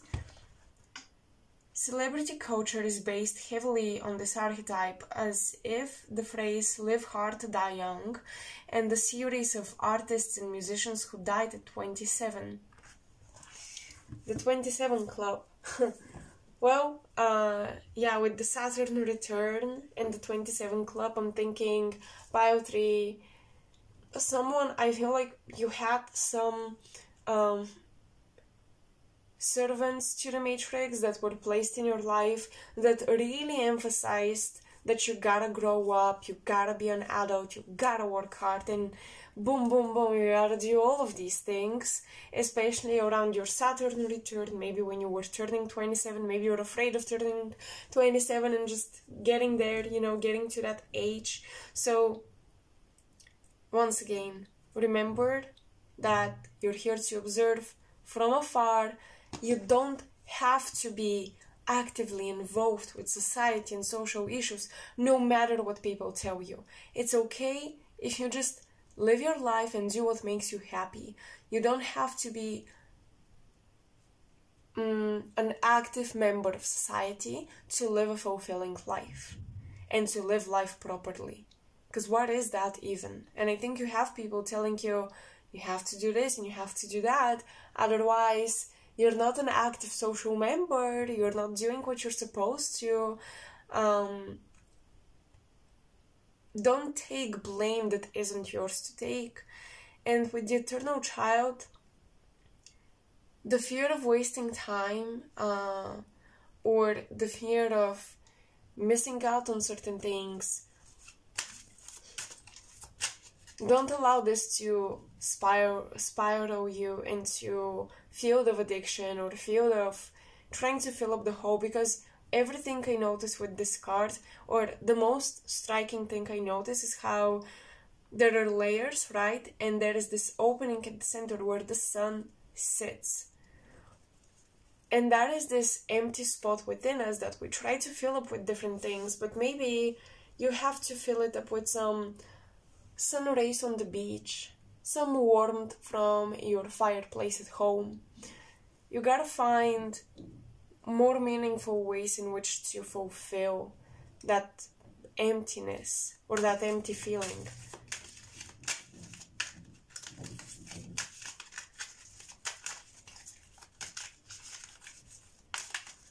I want to see how exactly the fragmentation took place, any past lives and cues that we can receive. Detachment with Venus and Aquarius, that's interesting, because Aquarius is the collective. It's also the everyday man. Aquarius represents the everyday human being walking this earth. That's why it actually represents the collective and humanity and human rights, because Aquarius speaks for the underdogs, because it's opposite to Leo, which is the king. So Aquarius does speak for the underdogs and for the masses that have no individuality. And I think with Venus here, it's like having Venus in the 11th house. You do have a love for humanity. You have a love for humanity, but what was taken away from you was the ability to see how every human being is on a different timeline. They're on a different path. And although we collectively go through initiations here on Earth, we're also different. We're different rising signs and zodiac signs, and we have different colored auras, and we bring different gifts to the table. We all have our personal evolution. And I think that you've been in a past life, maybe through science, because Aquarius does represent science, you were made to believe that we were all the same. You know, human beings, we function pretty much the same. The Matrix stripped down your ability to see colors and differences within people. I'm thinking of light. You know, you may see humanity as this light force energy, right? This beautiful, massive, glowing light, but you don't see the colors through the prism. You don't see the green souls and the pink souls and the blue ones, you know? You don't see necessarily the differences, and I think that this is something from your Akashic memory that you have to retrieve. Your mind has been made very analytical in how you approach souls, and to record the Akashic records, to collect data for the Akashic records. I think it's important to know in which book, right, the Akashic library, in which records should you put different people, different evolutions. There are different categories to souls, and even within those categories still there are nuances. So there is something about remembering the uniqueness of every individual that is very important, because you do see past lives where you were almost trained or, you know, learned to see humanity as a whole, as one thing, one global thing that moved together, which is why the illusion of you have to be always involved, you cannot be an observer on the side, came through as well. But that made you lose the ability to see differences in nuances in colors, and to realize that every person is different.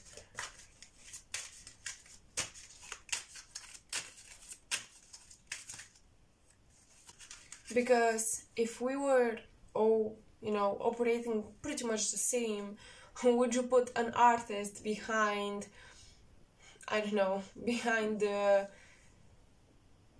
not even a wheel, but whatever pilots use to pilot the plane, would you put them in the seat of a pilot to, you know, pilot the plane? I wouldn't think so. Why? Because they have a completely different predisposition and a completely different approach and completely different knowledge and wisdom. That is the same thing coming through for you guys. I feel like you have past lives where you were very involved actually with human rights and humanitarian activism, things like this, but funnily enough, instead of standing up for the minorities, you are standing up for a lot of people all at once, a lot of different people all at once. I'm not saying it's a bad thing, it just made you forget. I want to dive deeper with this.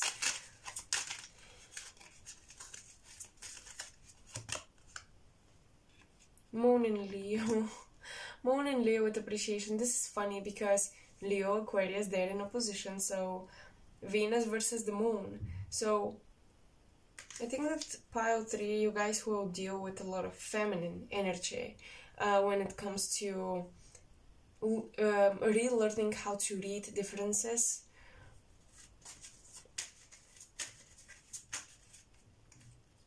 Feminine energy will make you realize, oh shit, we're way too different, you know. Caution with Mercury in Virgo. And originality with Mercury in Aquarius. You were a scientist in a past life, or someone that created a system that was supposed to work for everyone, for everybody, that was supposed to apply to everyone and everybody. But that system lacked the ability to see the individual at their core for who they really were. And with all these animals, perhaps you were reading too much into the biological, animalistic, human predispositions and our instincts instead of the soul, instead of the personality.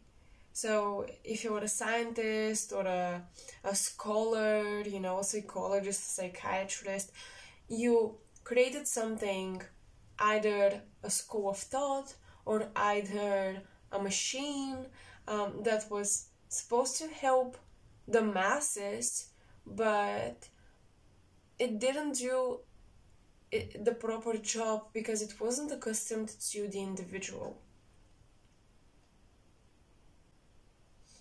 Even in a way, I feel like you guys have to connect with your own individuality. In this lifetime, you're not meant to be involved with everybody actively, but this doesn't mean you're not supposed to discover some of your individual essence. Because I feel like you were involved with everybody before. Maybe you have south nodes in Aquarius or the 11th house. You were involved with a lot of people in the past and with big groups and communities. But you forget to remember your own essence. And in this life you should do it. You should retrieve back memory of who you are.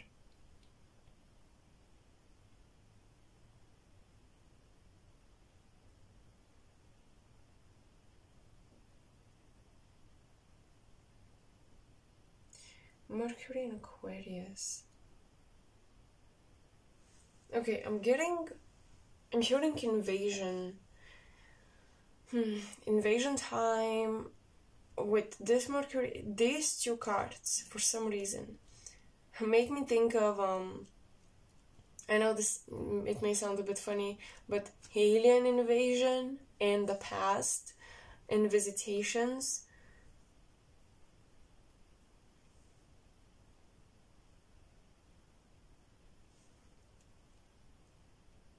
Be careful what you worship.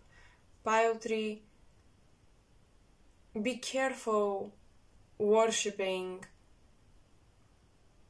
other galactic life, other civilizations from different star systems.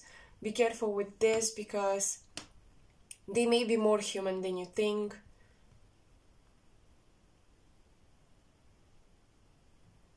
And they may not be as original as you think. Be cautious with that.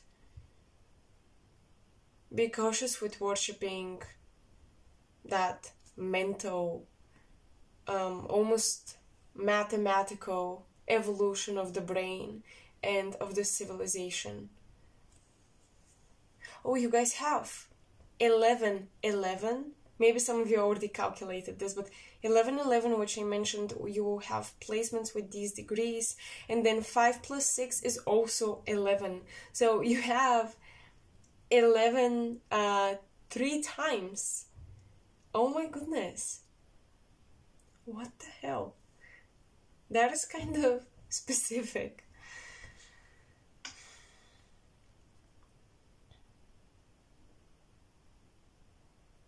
This is a lot of Aquarius energy, number 11, and it's also a lot of starseed energy. It's a master soul number as well. I feel like some of you were made to forget you're genius at something, you're really good at something. You were made to forget, oh my god, pile 3.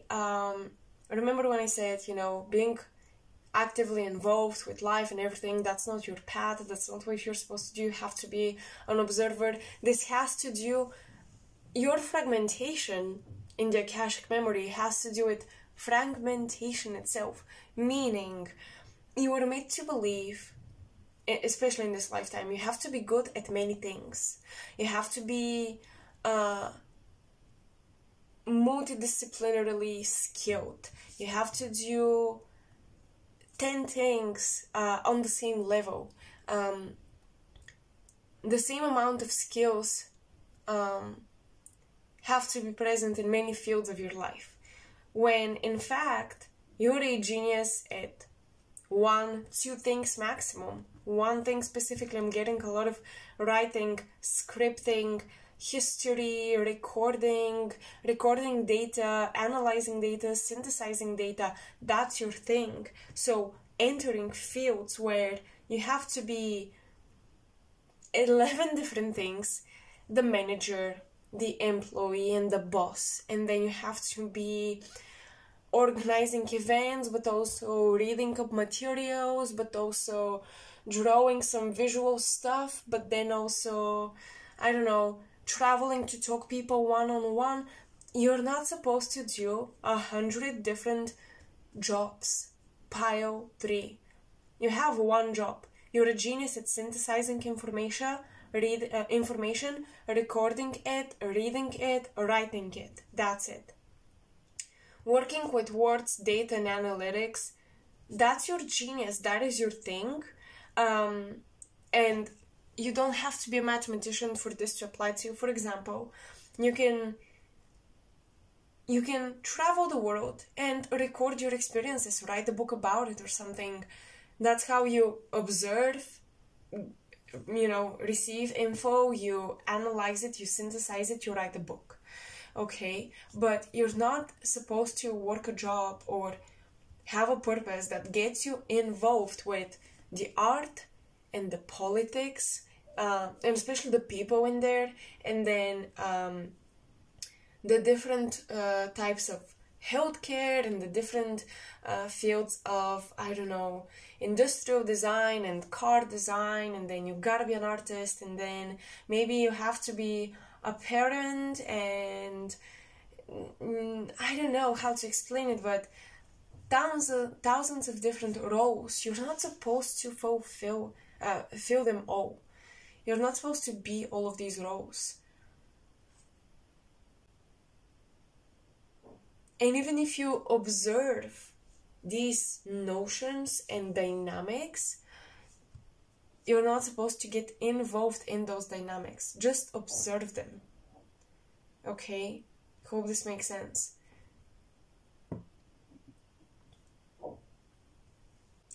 By doing this, the synthesis of information and all that, you are sending out this information to other scribes. And I'm saying quote unquote because I'm not even sure if that's the label I should assign to these beings, but scribes in the Akashic records, keepers of the records, you send this information to them, and I'm sensing blockers, like the matrix trying to block out your signal.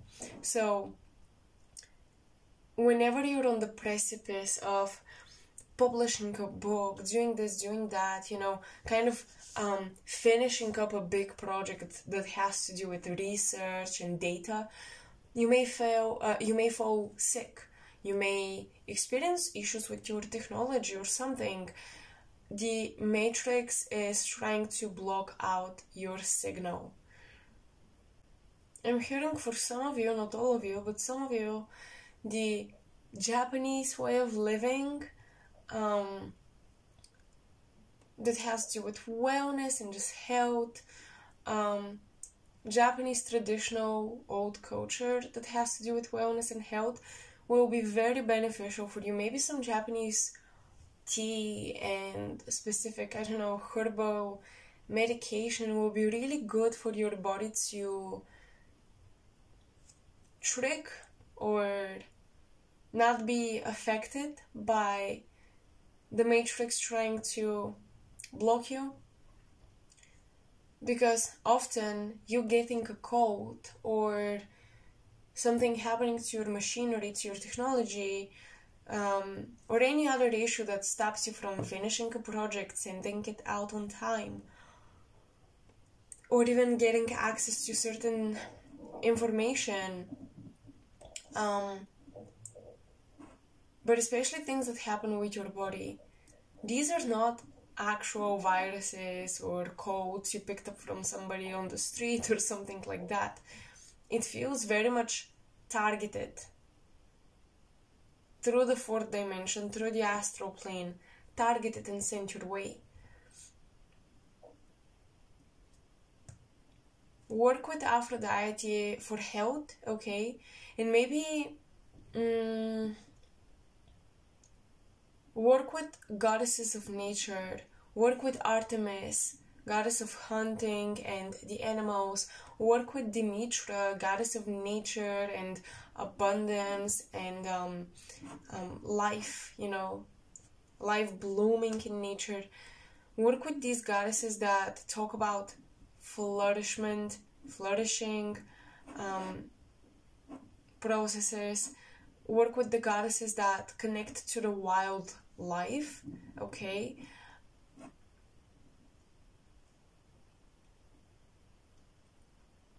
And to try living as far away as possible from internet towers, telephone towers, TV towers, whatever type of, towers and wires around your house or close to your house.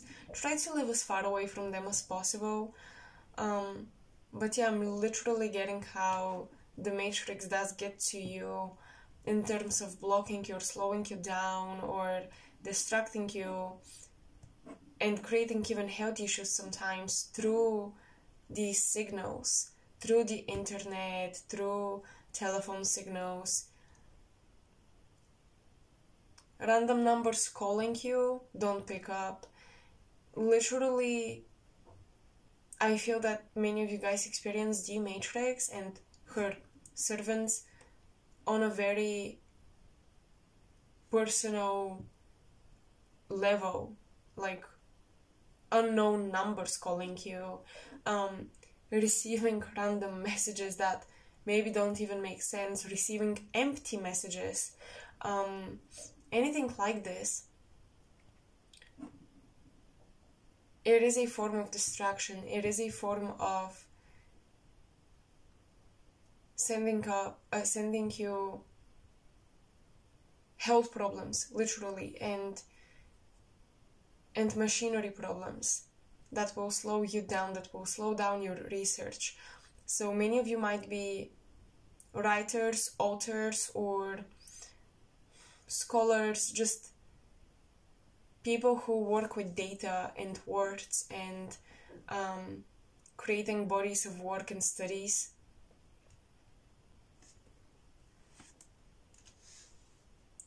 Okay, now I think we can pull some tarot cards.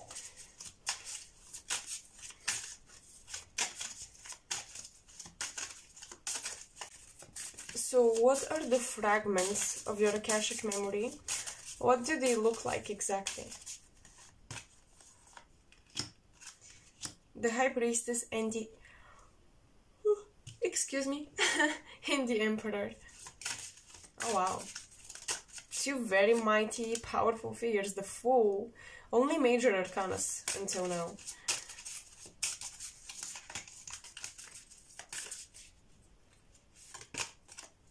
And the Magician. Pile 3. Only major arcanas. Pile 3, I don't know if you guys have connections to authorities, powerful people, people who influence the masses. Yeah, especially with the South Node in Leo in the 11th house, or South Node in Aquarius. I feel like you're giving me the vibe of individuals with natal charts where the house and the sign of the North and South Node are reversed. So, for example, Aquarius is the 11th house, Leo is the 5th, they are in opposition, so you may have Leo in the 11th house and Aquarius in the 5th, where there is a reversal and the nodes are placed within those houses or something like that. But yeah, you make me think of these very paradoxical placements. So when I look at these 4 cards with all the major arcanas, you are, first of all, noticed by the authorities maintaining the matrix, or you have connection to people who are authorities and maintain the matrix. And for the luckiest ones of you, you are connected to people who change the matrix, people who reinvent it, people who destroy it, people who rebel against it by forming strong communities. You know a lot of people like this. I feel like many of you know people in power. People of power, excuse me. Oh my god, wait. I just realized that on the full card, he's showing his butt and he's being very playful about it. He's like, hey, look at my butt. There is a humor aspect to this.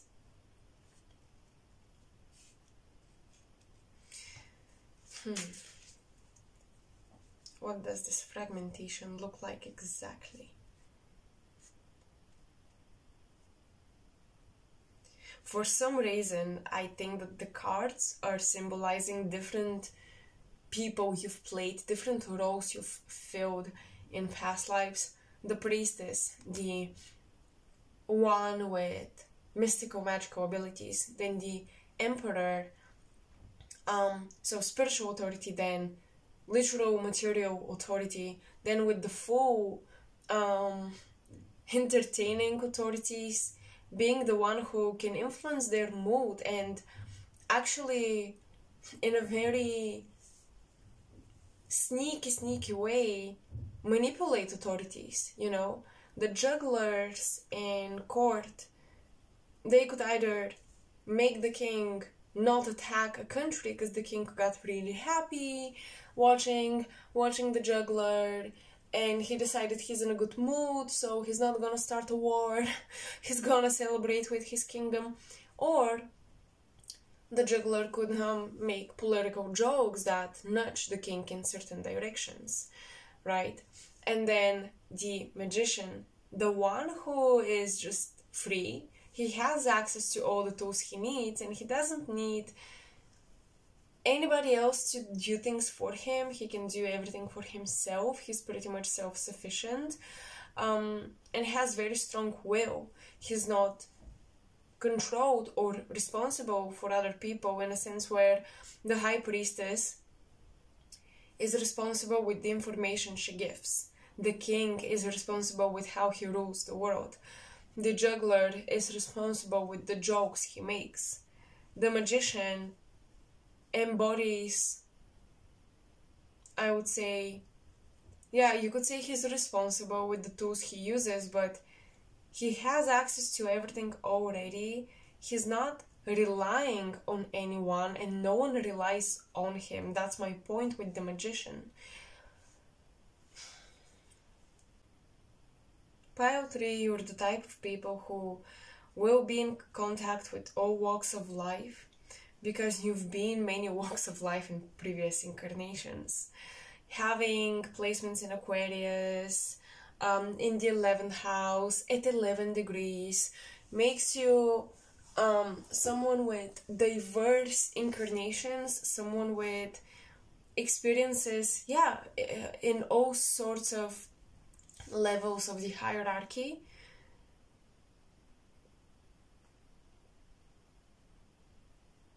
And this is where your power lies. I want to clarify the underlying energies. I don't know why this reading feels very political for you.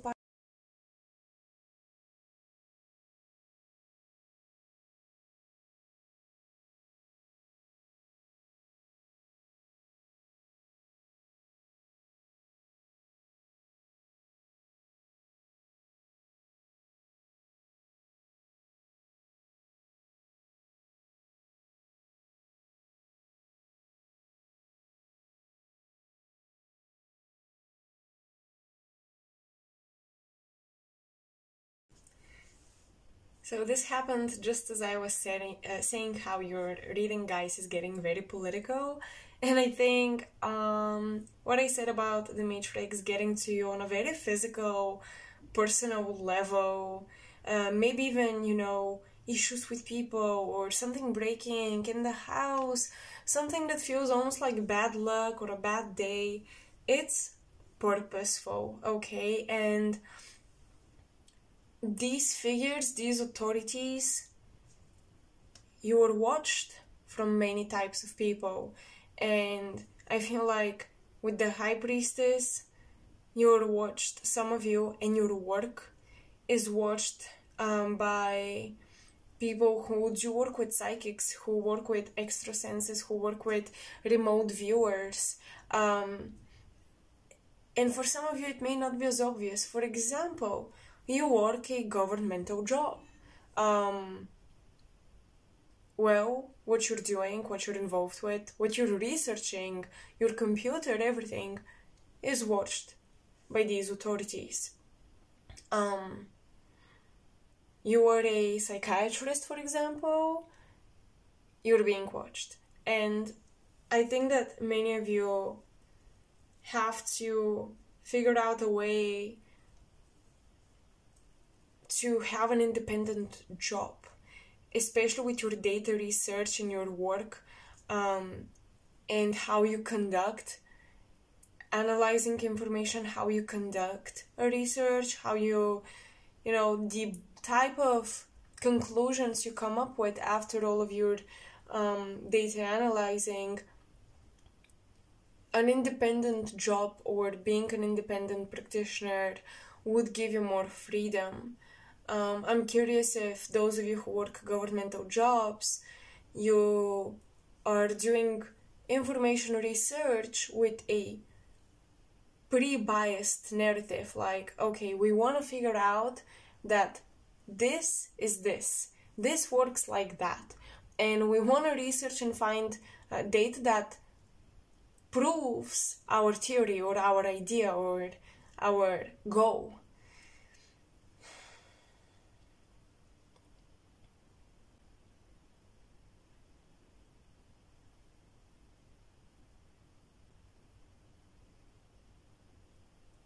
You might be in a field where people are very... If you question things, they kind of laugh at you, or they turn the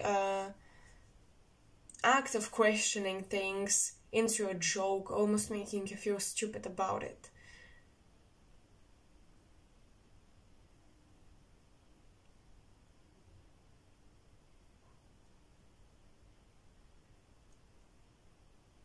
I'm just seeing a lot of eyes and a lot of observation. And another thing that came up to me when that insect in my room just stopped the reading, I thought of insectoid galactic beings, you know, and how they're technologically and intellectually supposed to be very evolved civilizations, but they're not very emotional, not at all. And I'm sure that these civilizations have a lot to do with the matrix we live in today. So I decided to use a deck of using the Galactic Heritage cards to figure out what's going on with you guys, because I think the fragments of your records that were taken away from you,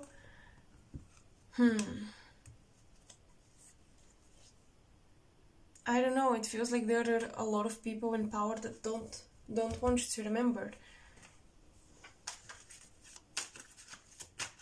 There is extra governing and secrets, okay, with the High Priestess.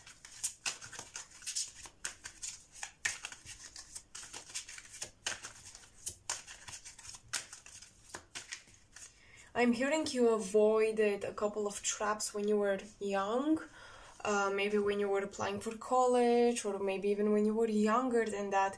You avoided a couple of traps which promised you power, recognition, growth of your talents, which promised you community and a strong community, strong family. You avoided something that was very tempting, or that would have been very tempting for a lot of people.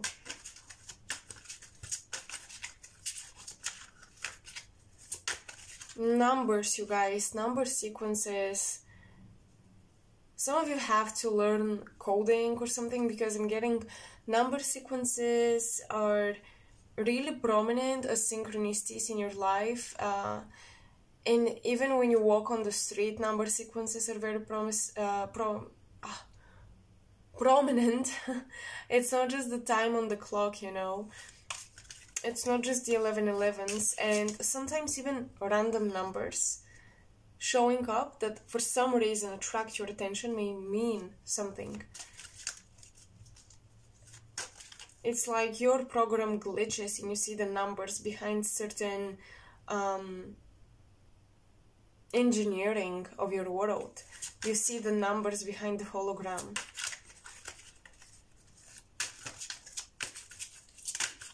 Yeah, usually when I think of the Matrix, I don't think of it quite as in the movie, you know, and how it was represented in the movie. But when I'm doing your reading, I keep getting references to the movie, in that you experience it quite like that, actually. Assistance without interference, Sirius the future. So your guides don't seem to interfere a lot, because I feel like, once again, you're very watched. You're very, very watched.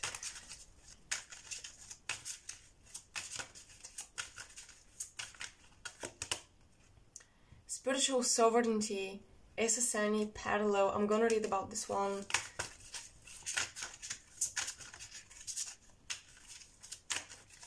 That's why you guys should not be super involved and proactive with global societal issues, because you're losing your spiritual sovereignty once you get into these fields. You're being polarized once you get into these fields. I'm getting past lives in the Japanese court, very ancient lives, you know.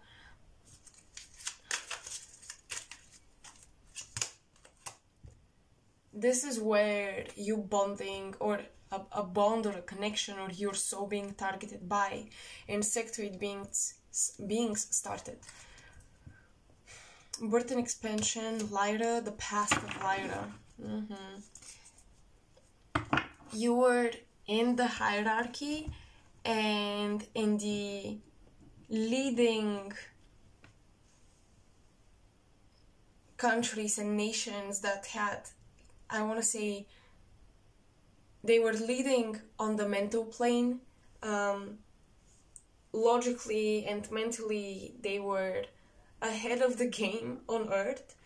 And they were contacted first by other civilizations. You know, usually when we think of this contact, we do think of Sumeria and Babylon and Egypt, but I'm getting that actually Japan, this is where, you know,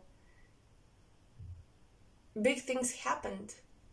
Big things happened, and I see you in the court, whatever they are, you know, whether they were, I think Japan was an empire. I'm not sure if it's still, I'm not really good at this political, you know, thing, but I think in the past it was an empire, and yeah, it was, and the emperor, absolutely, and the emperor had his court. You were part of that court. You were in those positions, leading positions. And I'm getting that you were specifically incarnated in times when something really strange happened, something that nobody could explain, and it was a huge, huge secret. We think that the government is keeping alien contact secret from us today, although they're not really doing it anymore, or they're not doing a great job at this. And I believe it's also there is a purpose behind that. But I feel that actually in the ancient worlds, this contact was also kept secret. It was also not understood by us what was happening exactly.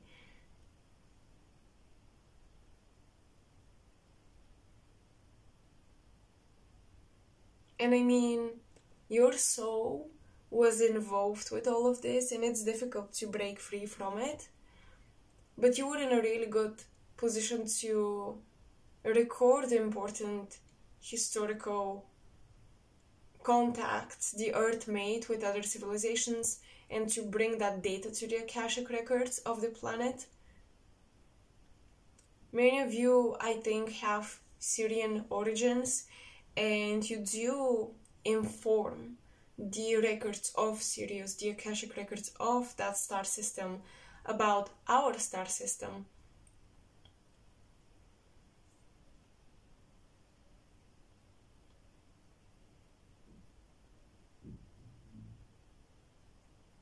Yeah, and I think a lot of this took place in Japan. The beginning of this took place in Japan when insectoid civilizations did make contact with us. And I think that human beings did not really understand what was going on, but there was a lot of political influence, a lot of cultural influence. And ever since then, your soul has been often incarnating in the governmental field. So if in this lifetime you're not having a governmental job, which I think that the collective watching pile 3 is actually working a governmental job, but if you're not, you're very lucky. I still think you're being watched though, and if you are working a governmental job, you are indeed being watched. And your great genius or talent for synthesizing and collecting data is misused and abused, is what I'm getting. And any free thoughts that you have, if you Google that shit, it's watched. So I highly advise you to keep a journal or keep your train of thoughts on paper, safe from the internet, away from the internet. And if you can do research around the things you're actually trying to research, that would be also good. Develop even more and master the ability to draw conclusions with the information surrounding the issue, but never actually looking up the issue, if that makes sense.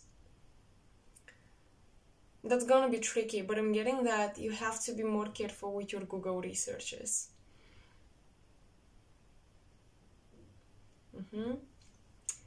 Okay, I'll be reading about these cards from the guidebook and diving further into this because it's getting a little interesting, and I'm getting a little anxious because, yeah, I felt like there were a couple of glitches during this reading in my physical reality, so yeah, I'll continue with this in the extended portion of this reading. I hope you enjoyed it and I hope it resonates. Let me know in the comment section below. Excuse me for any scattered pieces of information. I really try to piece everything together while doing the reading, but it's usually not so easy, especially with more complex topics like this one. So I hope you drew something out of this reading. I hope it's serving you in some type of way. Let me know, and I'll see you in my next video. Bye for now, Pile 3.